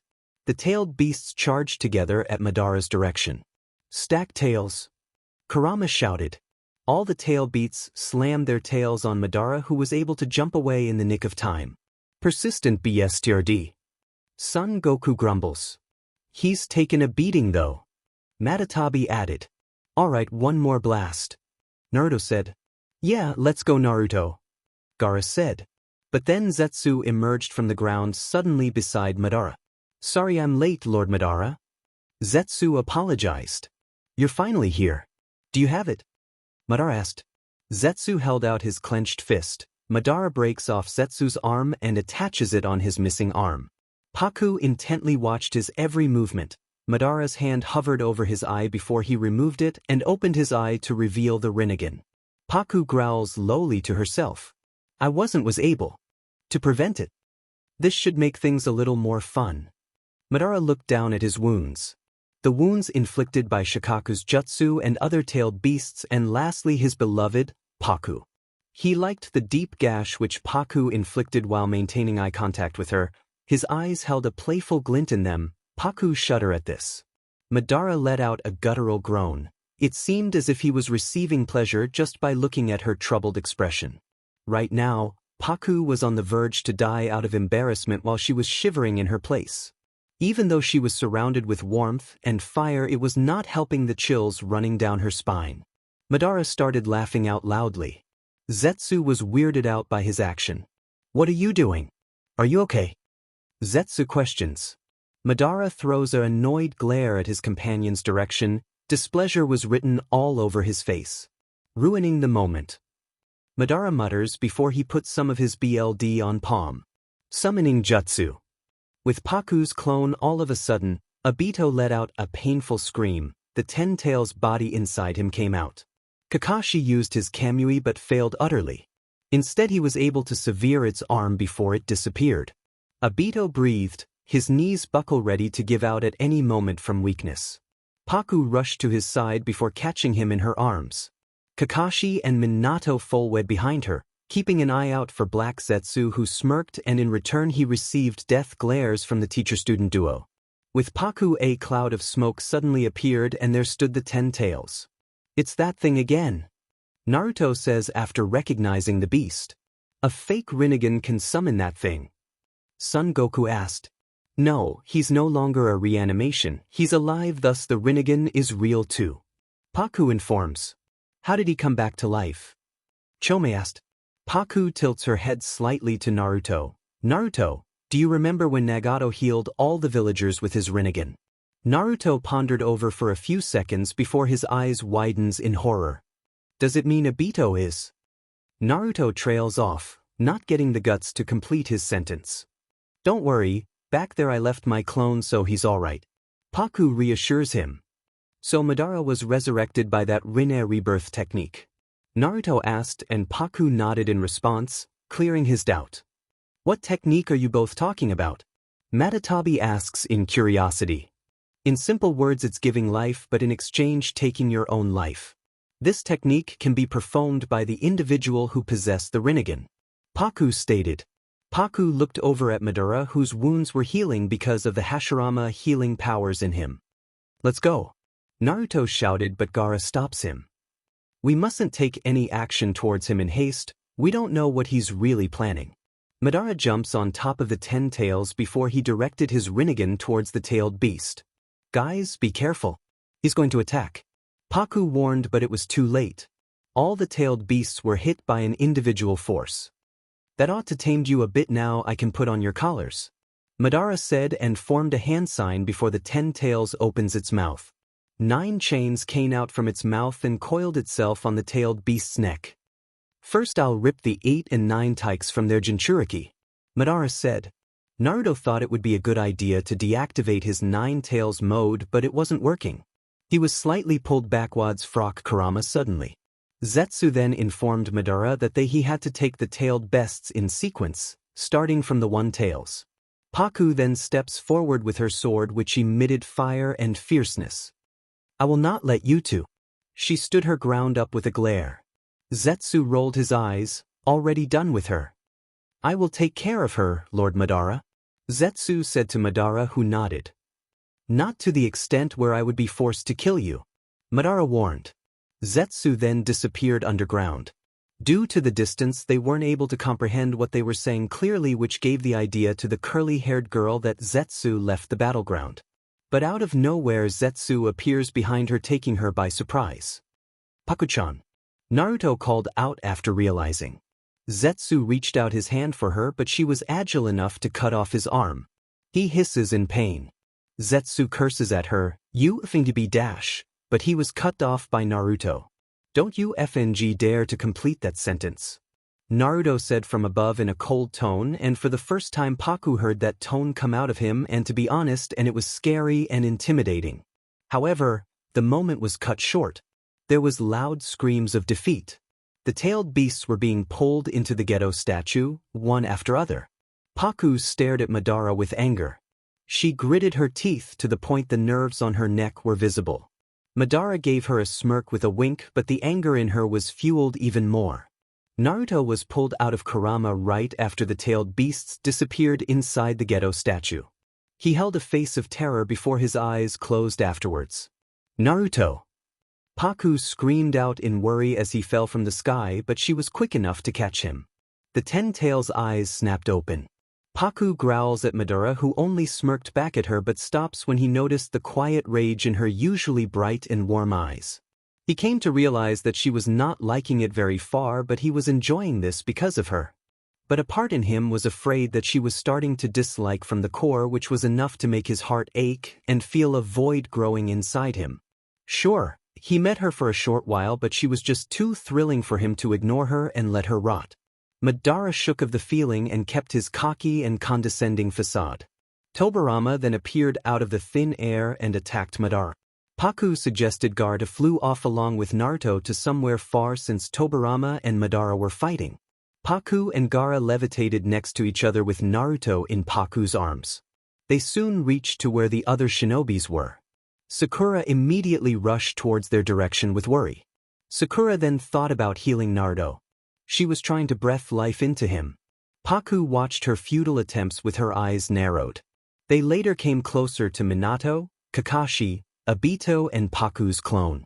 What happened? Minato asked with worry. Kurama was extracted from him. Paku answered. She then dispersed her clone. Gaara informed Minato about the information Kurama told him before he was extracted. Minato was told, to save Naruto he have to implant the other half of Kurama into Naruto, and without any thoughts Minato stepped forward to save his son before he was stopped by Paku. You guys really forgot about me or what?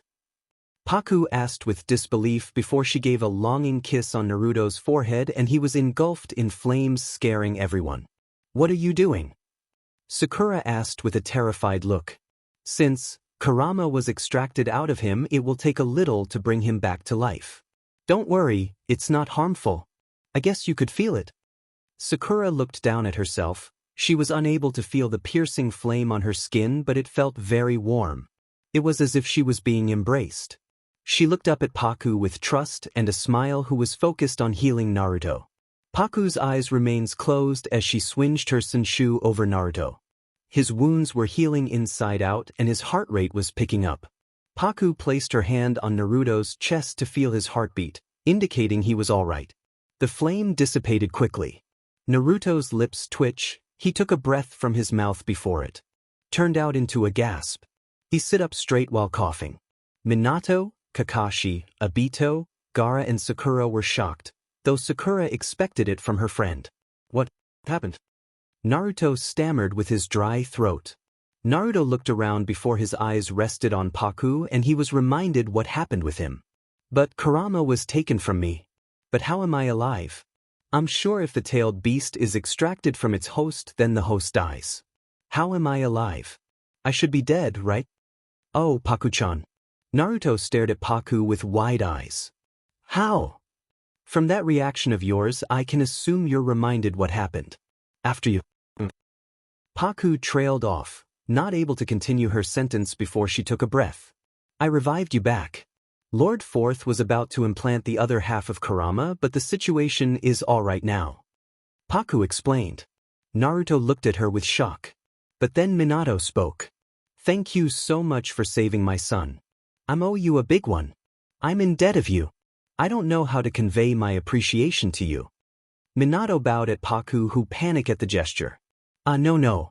Lord Fourth, it's all right. After all, saving him and the others is my priority.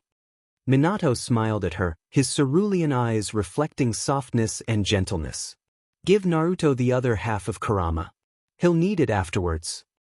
Paku said and Minato nodded in approval. Minato weaved single-handed hand sign before he placed his hand on Naruto's stomach, transferring the other half, but Zetsu popped out from the ground and got in the way of Minato. He absorbed Kurama's chakra. Paku scowled at him. You shitty aloe vera. Her senshu transformed into her sword in her grip as she aimed to stab Zetsu, but he was able to avoid it by going back from where he came out. He was now far back. Everyone's eyes fixated on Zetsu before the ground blew up as someone landed next to Zetsu. The smoke cleared out to reveal Madara in his 10 tails form. You took too long, so I decided to come here. Madara said as he looked at Zetsu before his eyes flickered to Paku. Shortly, after I'm done with this, I will finally have you to myself. Madara declared. Paku's face twisted, not understanding what was wrong with him. She took a deep breath, but unknown to her she was closing towards Minato, who comfortingly placed a hand on her shoulder, noticing her uneasiness. Just how long will it take? Chapter end. Hello my dear readers. How are you doing? I hope you're all doing great. Happy New Year to you all. I know I'm late for the wish, but still. Actually, I'm not able to post chapters of this book because I'm rarely getting my device. Loudly crying face, loudly crying face, loudly crying face, but I will try to post after a few days or more. I'm going to complete this book anyhow. So, don't worry. Thank you for reading my book and showing your love. Take care of yourselves. Love chapter and third-person POV. Paku shuddered in her place when she felt the aura Madara was emitting. It was of pure malice, intention, and bloodthirst. After all, he was known as the ghost of the Uchiha. And it was a no joke. Minato beside her comfortingly gripped her shoulder. Zetsu, how long are you going to cling to Obito? Madara asked with a condescending look. Sorry, but that allowed MD to steal Nine Tails' other half from these guys. Zetsu fake apologized as he explains. But now bring it and my left eye to me. Paku's face twisted in horror. At this point she believed nothing can stop Madara. But still she has to stop him anyhow, otherwise this land will be barren. Minato stiffens beside Paku when he realized the intense sage chakra emitting from Madara. So the fourth Hokage's 9 tails is inside that black thing. Gar exclaimed. Madara, how did he get 6 paths power? Kakashi asked with a frown prominent on his masked face. Black Zetsu then started detaching itself from Obito. Since Lord Madara is here, you can't do anything to me. Even if I separate myself from Obito Zetsu then stops midway when he realized he wasn't able to fully detach himself from Obito. Gaara and Kakashi thought it was their chance, so they stepped forward. But before they could do anything else, Black Zetsu was back on Obito's skin, clinging onto him like a second skin. Obito took few deep breaths before he peers up at Madara. Why, you're still Zetsu cursed when he realized Obito stopped his futile attempts. Not yet, Obito muttered. I need to ask you something, Madara. Just what am I to you? Obito asked. Gaara was about to send his sand waves, but he was stopped by Kakashi, who placed his hand on top of his shoulder. No, don't. We need the 9 tails inside that thing for Naruto. We cannot afford to lose. We have to wait for the right moment. Just what am I to you? Obito repeated his question. Madara let out a deep chuckle, his shoulders shaking along with his chuckles. You're kidding, right? What kind of stupid question is that at this point in time? You're only one thing to me. You're Madara. Madara is he who rejects the world. All who hold that in their heart and strive towards achieving the infinite ᧁꫮᦔᦔᦓ are Madara. Madara answers him. That was once my path too. Obito responded back. I left you in charge of everything, and let you walk in my shoes, while I slept, waiting to return. It's the path I guided you towards. You were supposed to live out your life as Madara in order to achieve our goal. As the savior who rescued this world. This would laid out by the sage of the six paths. Has failed. Your goal. Not our anymore. Obito interject. Madara let out another chuckle before continuing. You were Madara before, but now you're simply just a traitor to me who abandoned our plan, which is about to succeed now. Madara remarked. Betraying you was the best choice for this world itself. You're doing nothing but trying to bring shambles over this world. You played with my emotions and used it against me because I was too blinded at the time, but Paku made me realize. The success you're trying to achieve by casting a mere illusion over the world is just pathetic. Pathetic like you. You're doing all of this to achieve a dream that isn't even real or advantageous for you, me, others, and even the whole world. Obito glared back at Madara. At his statement, Madara's eyes hardened. How dare he calls him and his plan and pathetic? Paku stared at Obito with her mouth agape and eyes filled with pure admiration. He has came through a long path. She was proud of him and his words. Finally, he is doing the things he was supposed to do from the very start. To stop Madara, Naruto was sit on the ground with a stiff back. He was still confused about the situation. He still can't believe Obito was in their side. It was too surreal. Madara then began spouting sheets. He explained about the Sage of Six Paths and the world he wanted to create for the people. For their better future. The chakra which was given by the Six Paths was given in order to be a linking power. Link emotions, feelings, mentally and hearts. It was to connect the mental energies of people who would be able to understand each other and communicate through it. The people used chakra differently.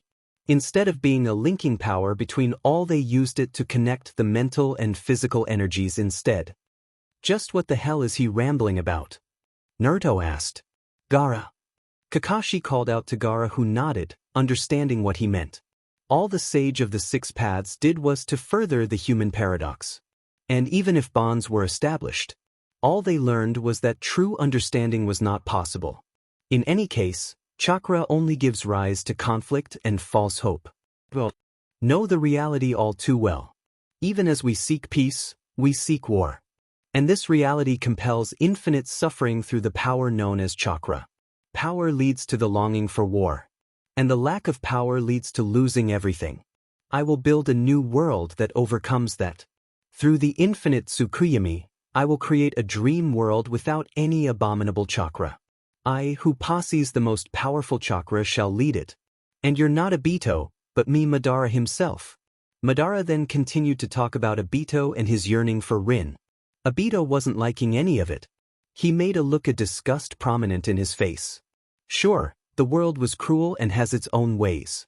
But then someone came and pulled him out of the darkness and made him realize that the world had a brighter side too. He looked at the direction of the someone. He thought he believed Rin would be his first and last love who will always consume his heart, but then one day a girl stumbled in his way and it was too late for him to realize, but he had fallen for the girl way harder. Yeah, people says first love doesn't work, but the second one always remain forever and is the best. He will not forgive himself if Madara's plan come into fruition. After all, Paku saved him for several times and this is his time to save her. You're still the savior of this world. Madara exclaimed. Obito then began walking towards him. Paku's eyes widened in horror when she remembered what happens here. But it was too late for her. Minati, who was beast her, was long gone. Gaara summoned a sand wall, Kakashi used his Kamui and Minato teleported in front of Madara and charged directly at Madara with Rasengan. Madara blocked all the attacks without even breaking a sweat and sent the three of them flying back. Obito continued walking forward. Madara held out his hand for him to shake. Obito also extended his hand out when he was in a closer range, as if to shake Madara's hand, and Madara welcomed him, but he was caught off guard when Obito's hand pierced through Madara's chest. ᧁꫮᦗᦗ. Madara cursed, glaring at him with disbelief. What are you doing? Black Zetsu shouted at Obito, who remained silent. Obito glanced back at Naruto, who was now standing with a shocked and confused look. Then he glanced back at the curly head, who was staring back at him with her eyebrows knitted with worry. Obito then looked back. Madara, one who leads others, is one who never steps over his friends' corpses even if his own gets stepped on, Obito stated with a hard glare. Naruto's eyes widens with shock when he realized he told the same exact words to him. Then in order to confirm that, you'll have to become a corpse. Madara said. You won't be stepping on me anymore. I realized now that letting someone handle everything in your name isn't the same as truly trusting them with the task. I'm not you. Obito retorted back and created a black staff from the side where Zetsu was attached onto him. It was similar to the Sage of Six Paths. Then a memory flash in his mind. It was Rin who was encouraging him to become the Hokage, and then Paku came, who was crying for him. The current me is the one who wanted to become Hokage, Obito Uchiha. He then started to drain Madara's chakra. Obito. Minato gasped with shock. Naruto grinned at the proclamation of words. And there was Paku, who placed a hand over her heart with a smile of her own. Her eyes were slightly teary from his words. Madara lifted a hand to attack Obito, but it was futile considering his hand just passed through him. Obito was using Kamui. I just passed through you. This is your original right eye's power. Madara then jumped back a few feet away. Are you trying to weaken me by taking the tailed beast? Do you think you can challenge me and win? Obito then pulled something out of him. Is that all? You only tore off a silver of the 1 in 8 tails. Madara asked, unfazed. Obito was then able to pull out Shikaku and Gyuki completely out of Madara. Kakashi. Take Naruto into the time-space. Obito ordered. Naruto looked back and forth between the two childhood friends. What? Sakura beside him yelped out when she felt herself and Naruto getting transported. Naruto let out a shriek of his own. Paku along with Kakashi stepped beside Obito. All right, I transported Naruto. All that left is for you to transport yourself there. Kakashi stated beside Obito. Damn it, you always talk down to me. It's just like you to act superior, like old times. Obito spoke. Kakashi, this time I will take the point and you'll be my backup. Obito said, getting answer from the said man quickly. It's been a while since we were a two-man squad. Don't stumble, Obito. Are you prepared for this? Obito asked. Yeah. Obito, I'm taking back everything I loaned you, especially that left eye. Madara informed. Are you worried, Madara?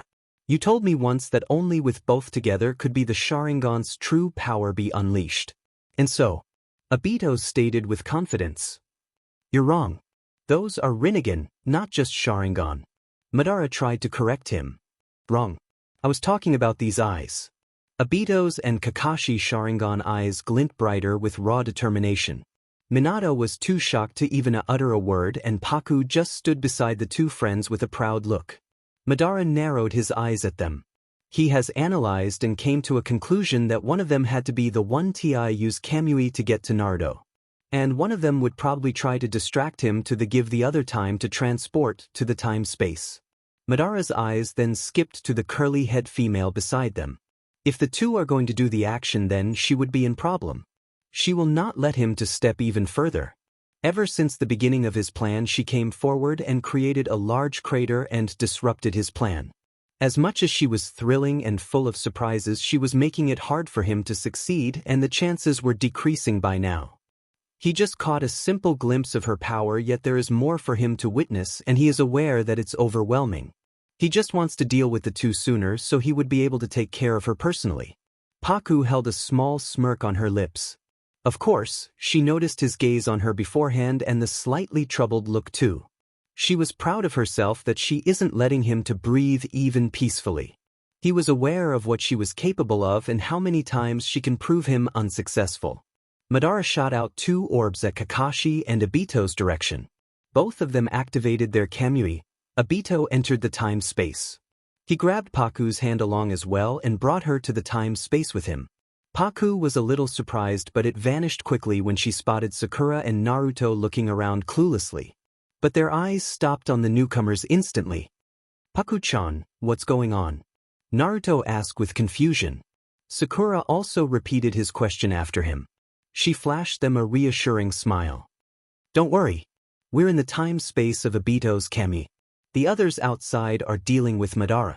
Paku then ushered Naruto to sit down and he obliged her request without any questions. She kneeled beside him and intertwines her hand with his warm ones. She glanced back at Obito and nodded, who also nodded back at her in affirmation. He kneeled beside her and pressed his hand onto Naruto's chest, and a bright light consumed him before he fell unconscious. Paku knew he was about to have a conversation with Hagoromo, but what she didn't expected was for him to get dizzy, and she soon fell unconscious on top of Naruto. A distant call for her name was heard before she completely fell unconscious. Paku's eyes were closed. She felt the ground underneath her soaking her. There was no sound in the surrounding. It was too silent. If it's possible, she can even hear the slow intakes of breathing beside her. The sound of nothingness except water dripping resounded in her ears, and as if suddenly everything struck her at the same time, her eyes snapped open. Her eyes frantically moved around. She soon realized the all-too-familiar surrounding. She was in a mindscape, but it looked different. It was more darker with a hint of blue, a calming one at that. But then a voice interrupts her train of thoughts. "It still fascinates me to witness someone saving this world who comes from a completely different reality." She heard old and grumpy voice behind her. She immediately sat up and upped her head over her shoulder. There was Hagoromo floating in the air. At his mention of name, he directly stared into her eyes, and it felt as if he was staring deep into her soul. "Hagoromo." She can't help but mutter out the elder's name. His eyebrows jumped with a little surprise, but still he was unfazed. "I had a little ounce of hope in me that you would recognize me. Paku Tanamachi." He mentioned her full name. Paku's shoulders stiffens at her mention of full name. So he know about her. Her origin. From where she came. "What am I doing here? I'm not your descendant, right? Aren't Naruto and Sasuke were supposed to meet you? So, how come am I here?" She inquired her curious thoughts. He let out a smile of his own. "Sure, it's true. You're neither my descendant or I'm not supposed to meet you, but the situation made me to.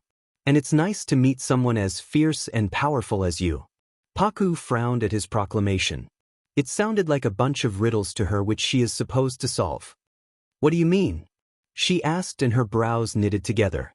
Gosh, she's frowning a lot nowadays. She can feel the slight pain on her forehead too. "And how do you know that I come from a different reality?" Paku added another question. And the older man thought about answering her later question. Then, in a snap of his fingers, many memories of her from her reality was present in front of her. Her eyes widens as her eyes skips through each and every panel. "Judging by your memories, it's quite interesting. We are just a normal fiction for your entertainment. I have to accept it though, it's interesting, but at the same time it's not. It's a lot more than that. You were just a normal woman Aho was living her life without any parents or guidance. But then you were sent here suddenly by a peculiar device from your world." Paku remembered the time she transported here all too well. After all, that was the time where her world turned upside down, and it still surprises her that she just transported through her TV the device Hagoromo was talking about. "But have you ever wondered that from where did you got your powers from?" Hagoromo brought the question, and it caught Paku's interest and attention all too well. "No, from whom did I got?" she questioned without any embarrassment, as if a child would ask his mother with fascination about rainbow he has witnessed for the first time. He chuckles at her anticipation. "It's your mother, Nuri Tanamachi." His answer caught him completely off guard. It was really uncalled for. As far as she knew, her mother was a normal woman who just abandoned her daughter. "My mom?" she inquired. You might be wondering, why am I saying this, or even believing I'm spouting nonsense, but no, I'm not. You don't know, but your mother was actually from this world. The world you found entertainment. Paku's mouth open agape and eyes widen with pure surprise.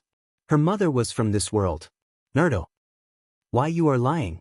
She stammers. She was just too stunned to even utter a proper word now. I'm also aware that she abandoned you. At this, her heart skips a beat, and it wasn't in the unpleasant way. It was as if the air was squeezing out of her all too suddenly, and she's not gonna lie, she felt a searing pain in her chest. She was actually a free-spirited soul who was there to help anyone in their frantic times. All the nations admired her a lot. She was as if the goddess who fell from the heaven to help the people in their need. ᧁꫮᦔᦔᦔꫀᦓ stated. No, she isn't like that. She's cruel. She abandoned her daughter and didn't even look back to me. Paku snapped at this. Who the hell is he to know about her mom? The things he just told her about her mom felt like it was all a lie. Utter nonsense. Her mother never cared for her. Sure, she might be from this world, but not like the person he is describing her as. She abandoned me. Never looked back at me. As if I'm just a bitter past. I raised myself without any guidance of her and her husband. Which mother in the world with a sane mind would let their children abandon them? Paku questioned. A frustrated and angry glint on her eyes as her voice raised slightly. Her mother was cruel. Her mother was cruel. Her mother was cruel. Nuri Tanamachi was cruel. I know how you're feeling at the moment, kid. But she had a reason to abandon you. Hagoromo's statement caught her off guard. What did he meant? A reason? To abandon her? No, it might be a joke. You're joking. Don't play with me. She's nothing like you're describing her as. She was evil, cruel, and a monster. I hate her. She wailed out. Angry tears gathered at the corner of her eyes and a lump formed on her throat, making it difficult for her to speak further. I'm not joking. She had a reason to abandon you, and it was for your own good. She just tried to save you. Paku looked up at him with slightly wide eyes. She tried to save her. From what? What do you mean? As I have said earlier, she's actually from here. It was going all too well, and a point came where the nation started to worship her as a goddess, but then one day she tried to confront her parents or your maternal grandparents. Huh, she muttered out. As he was speaking, she was getting more and more confused. Like every girl would do, Nuri fell in love with a man or your father. One day she tried to confront her parents and said she wants to spend her life with him by marrying him, but your grandparents didn't agree. Nuri was too stubborn to let go off it lightly. She fought alongside with your father, but they didn't allow to. And they manipulated her to not marry him, and after further convincing her they made her to stop seeing him and not to marry him, and she agreed with a heavy heart. But then one day your grandmother got to know from someone that Nuri was actually seeing Yuichi secretly and even made the plan about running away with him, but your grandparents didn't let her to go away. On that night they lied to her that they allow her to marry him and she should call him over. Your mother was too joyous to even realize their malice intention, and that night Yuichi came, but then it was an all-bloodthirst fight. Hagoromo explained, and at this point Paku was breaking down. Hagoromo took a sigh from the long explanation before continuing. He noticed the anticipated look on the female's face.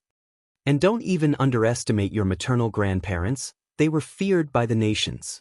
It was an intense fight, but Nuri and Yuichi were able to make through it, but then your grandmother gave a curse to your mother. Curse? Which kind of curse? Paku questioned with curiosity. She wasn't liking where it was going now.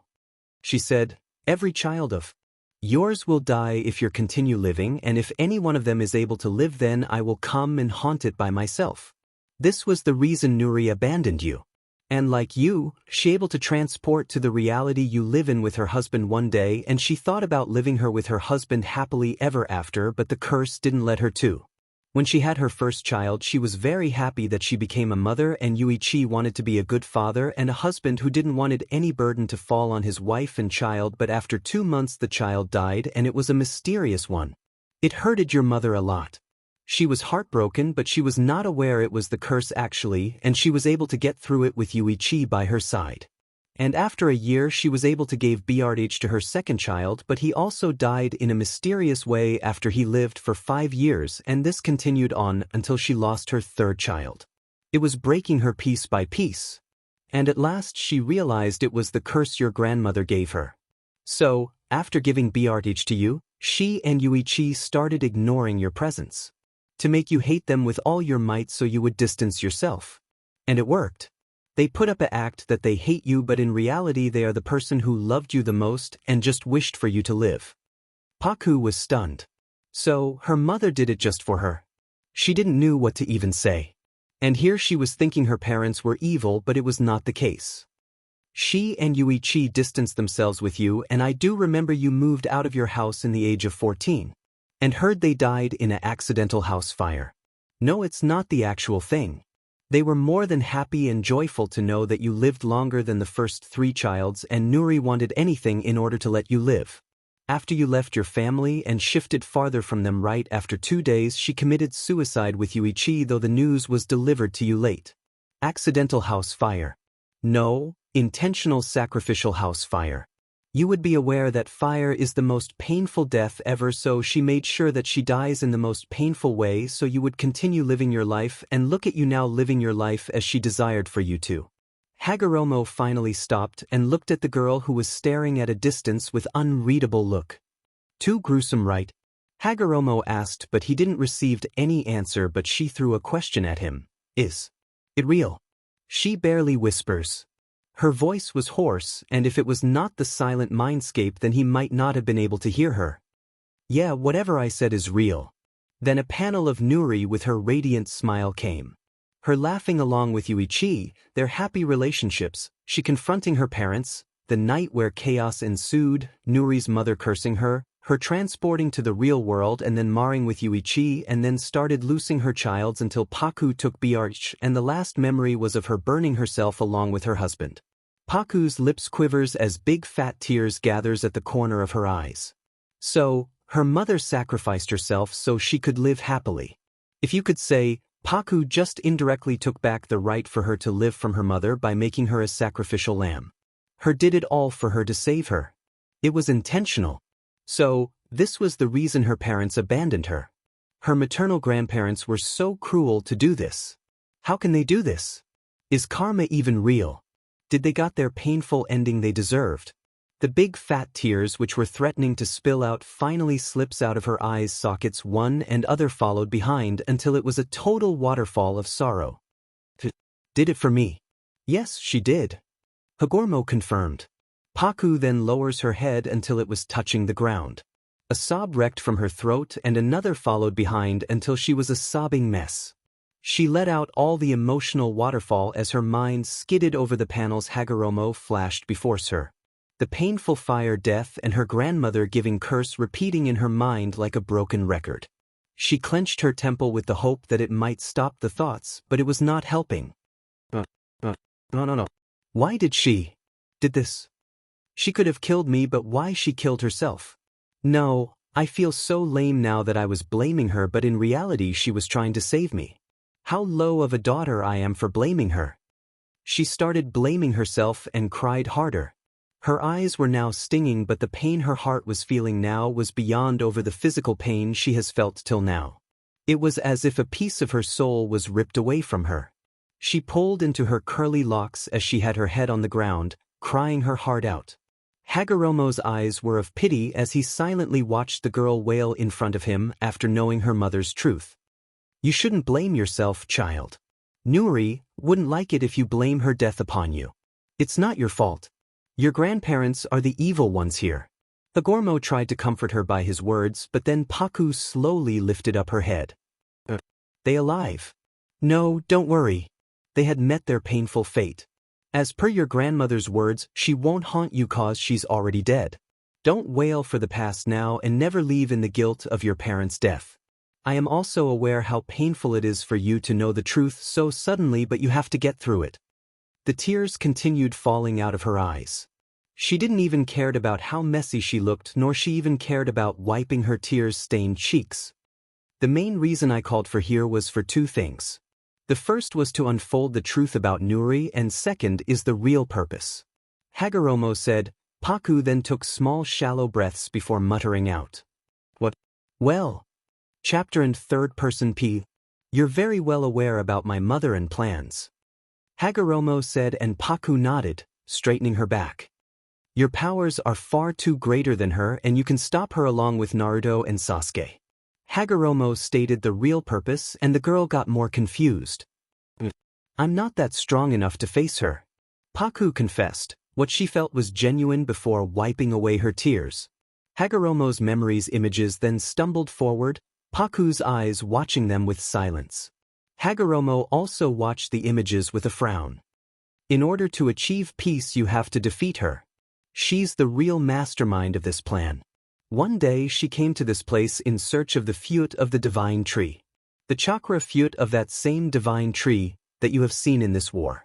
Kaguya consumed the fruit, attained power and subdued this land. Some believed she was a rabbit princess while some believed she was a demon. They both worshipped her and feared her.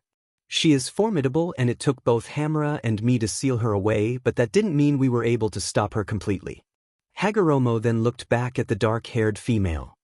Paku, I wouldn't give this task to anyone in this era but you, Naruto and Sasuke. You are the only ones who can defeat her for once and all. Paku knew he was very serious by the tone she heard from him.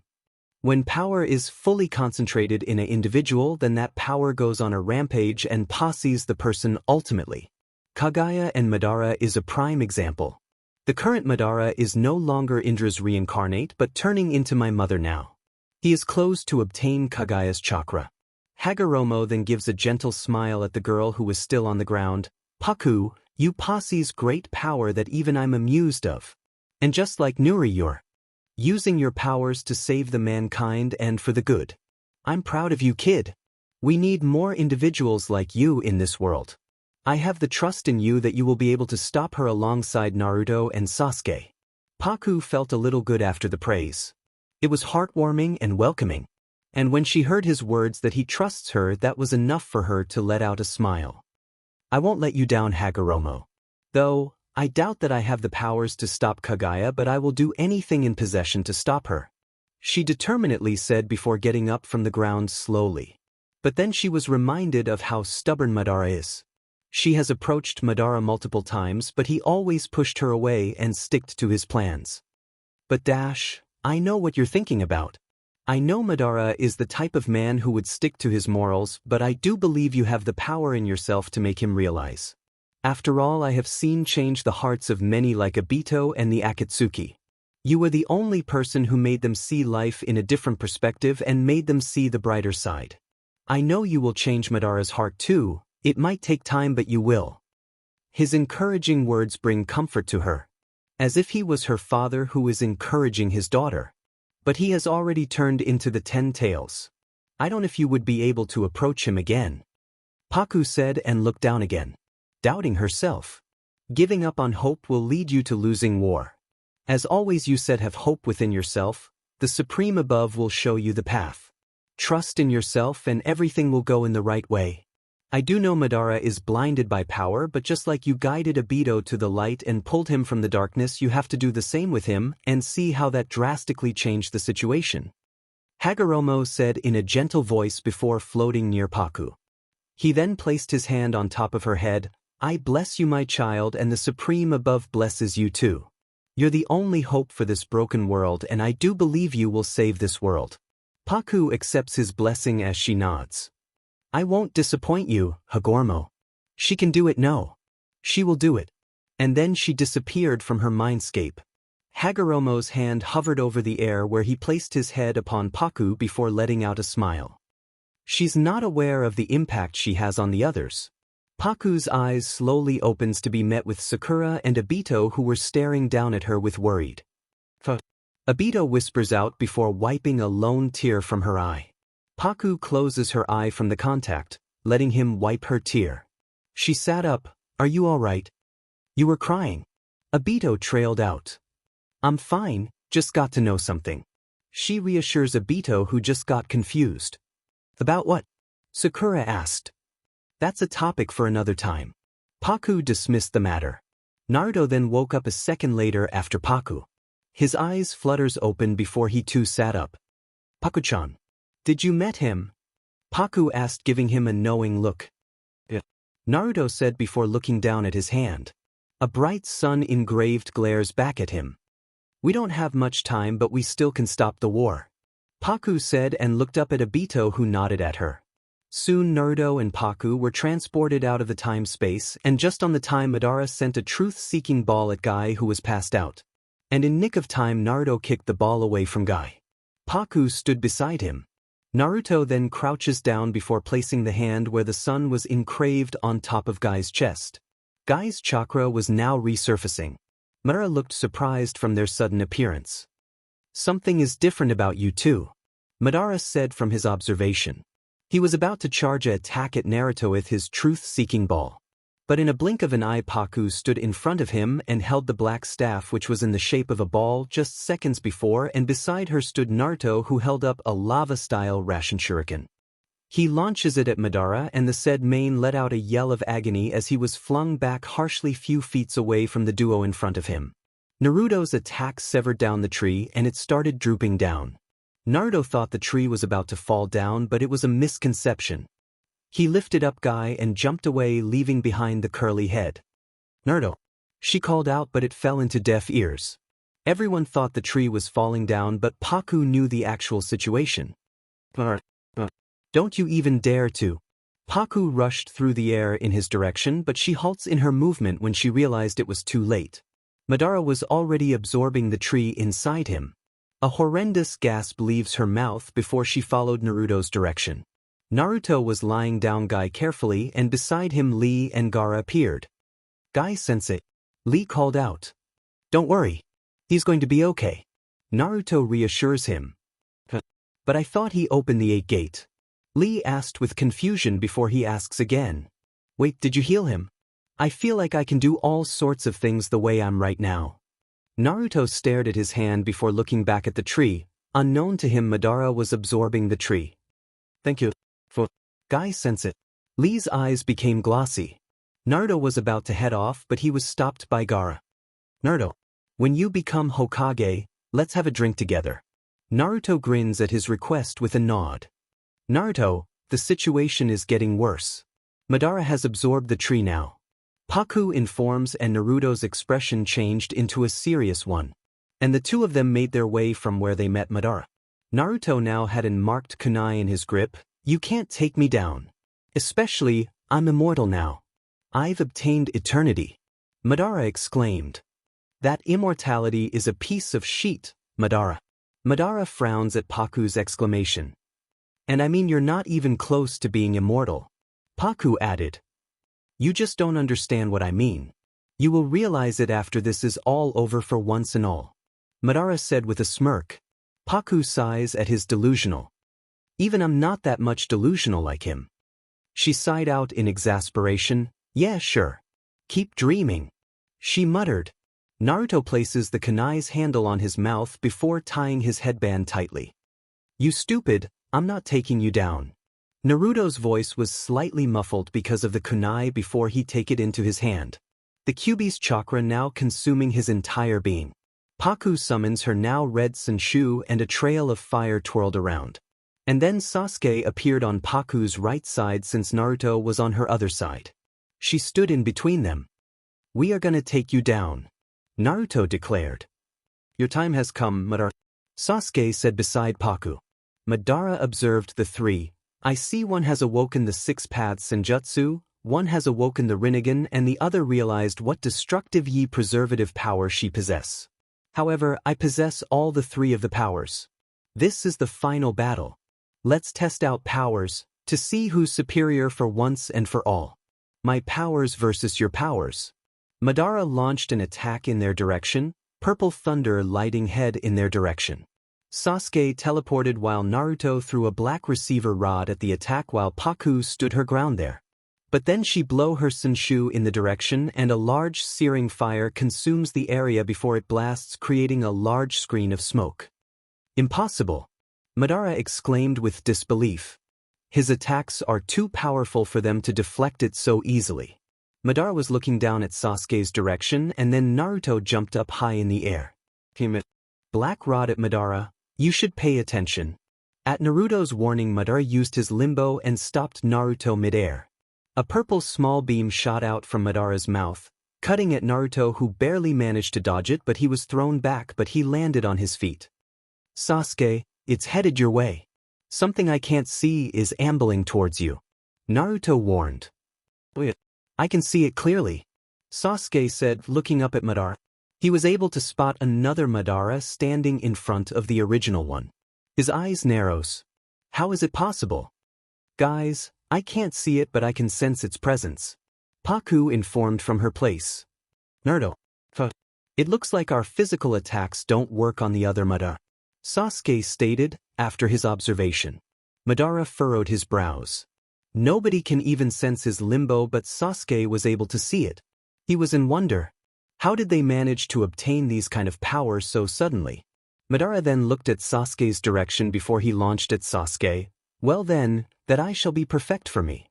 He was about to reach for his eye but a sword went straight through him. Sasuke was nowhere in his sight but in his place was the sword which implanted itself on his chest. Sasuke then walked out from behind Naruto and Paku. Then try it. It's not enough to kill you, is it? Sasuke taunted at first. It seems your shadow returns to your body after a certain amount of time. Sasuke then looked at Paku and Naruto. Naruto, Paku, when his shadow emerges again, go after it. I'll take on the visible one. However, Sasuke trailed off. I used to hate it when you order me around, some things never change, Naruto said with a smile prominent on his face. Let me finish. I'm not done yet. This is our chance. Madara and his shadow will probably stay merged for a little while longer. I don't care what it is, but the both of you get your attacks ready. Naruto's sage power and Paku's fire can wound him. Madara pulls out the sword out of him, with an observative look on him. Sage art, magnet-style Rasengan.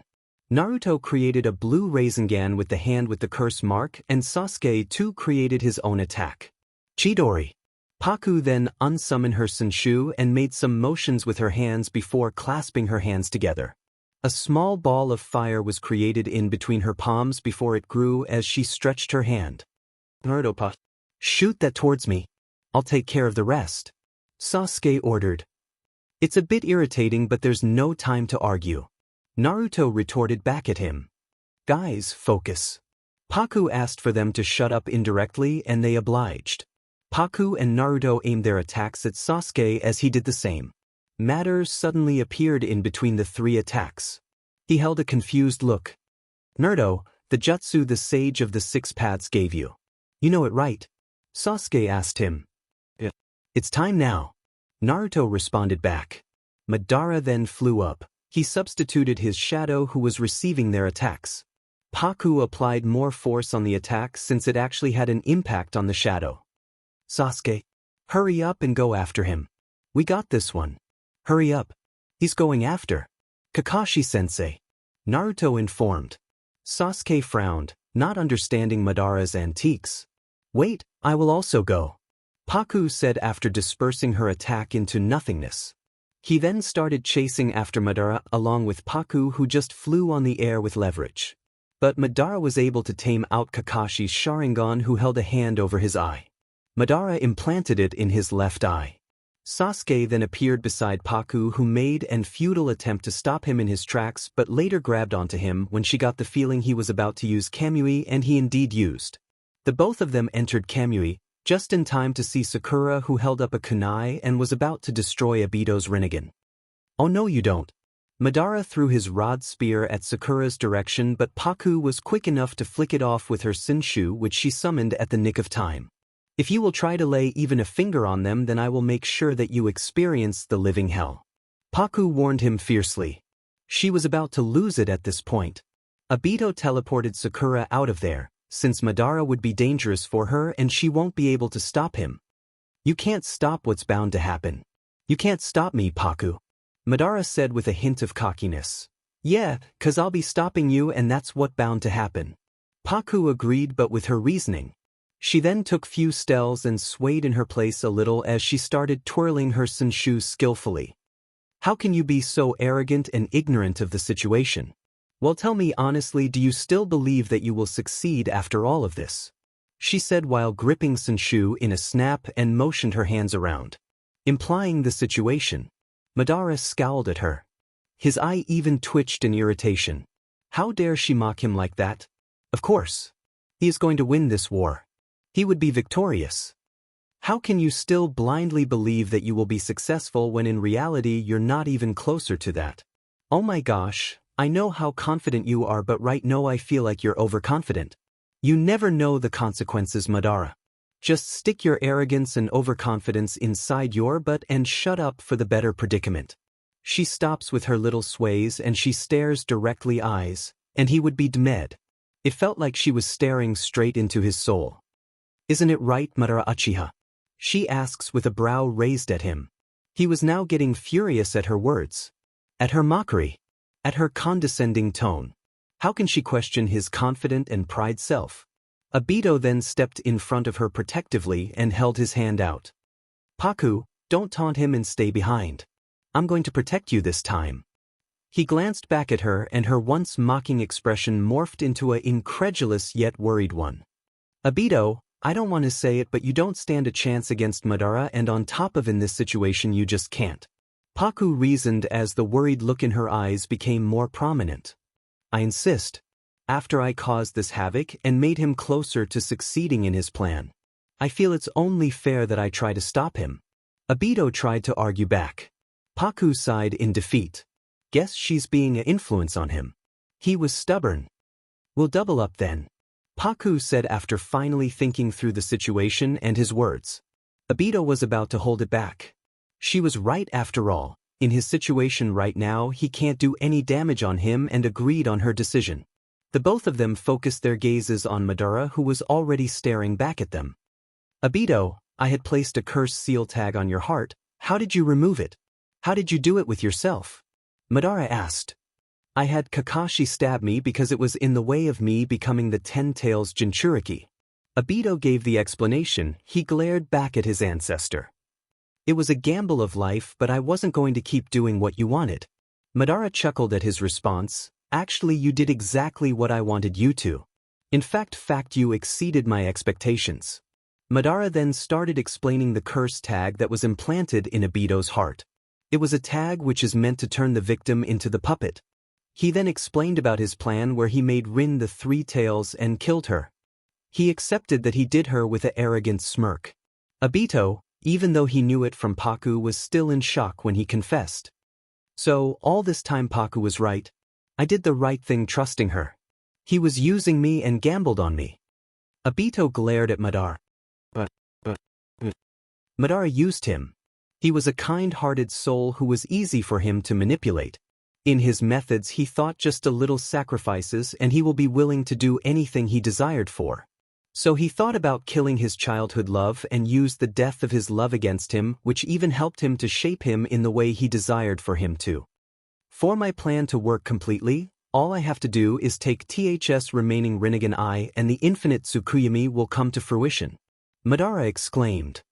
Now, what did I said about getting so overconfident about yourself? You wouldn't be able to take his eye while I'm here. Paku warned him. Madara knew too well she was right. She is determined to stop him and save Obito at any cost.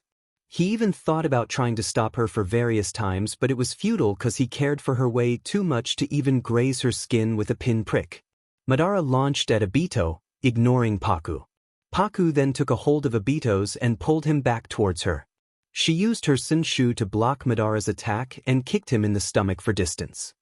Obito, take us out of here quick. Obito was about to oblige her words, but Madara was quick enough to pluck out Obito's Rinnegan.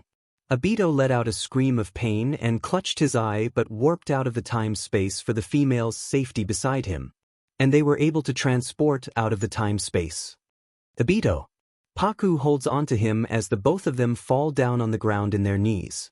Obito still clutched where his Rinnegan Eye was while hissing in pain.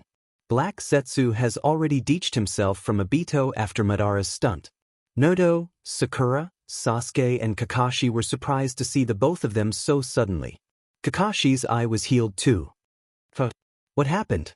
Sakura asked and rushed to her friend's direction, who held on to Obito's hand which was clutching his eye with a pained and guilt look. Madara got the Rinnegan from Obito. She informed, but then Obito grabbed onto her hand with a guilt look. Slowly tears welled up in his eyes as he looked into her eyes. I'm so sorry.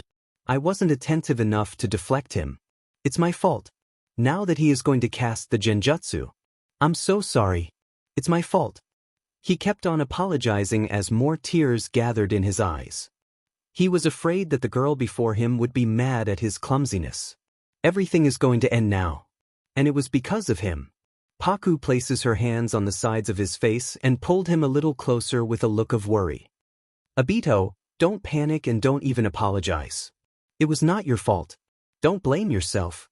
She tried comforting him and wiped the tear which slid out of his eye. Whereas, Kakashi was observing each and everyone in his view. Naruto, Sakura, Sasuke, Obito and then Paku. You have already surpassed the Hokage, Naruto. You are a hero and everyone has acknowledged you. But becoming Hokage is still your dream. Sakura, I bet your feelings for Sasuke have changed from what they were back then. You still love him but on a totally different level. He tried to kill you yet you still care for him. You won't cut him off, no matter what.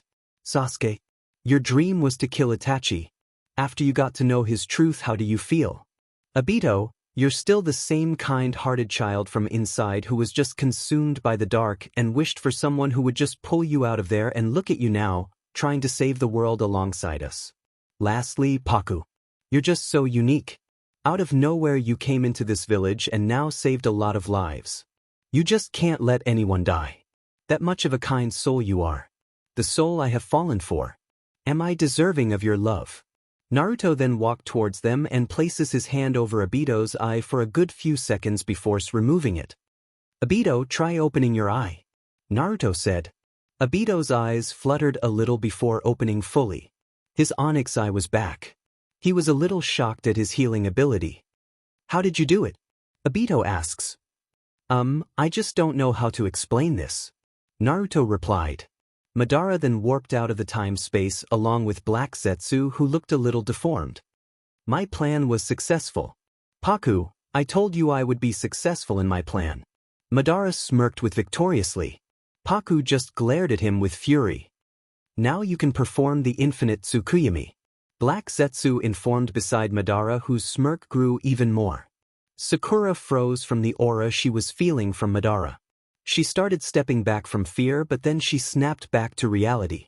Her Byakugan seal brightens and spreads throughout her body completely. And then she charged forward. I'll be the diversion. Follow me, Naruto. Sasuke. The both of them ran after her with worry for her reckless action. When she came into closer proximity with Madara, he impaled her with Black Rod, but it wasn't enough to stop her. She aimed for a punch at him, but an individual force stopped her, proving it futile.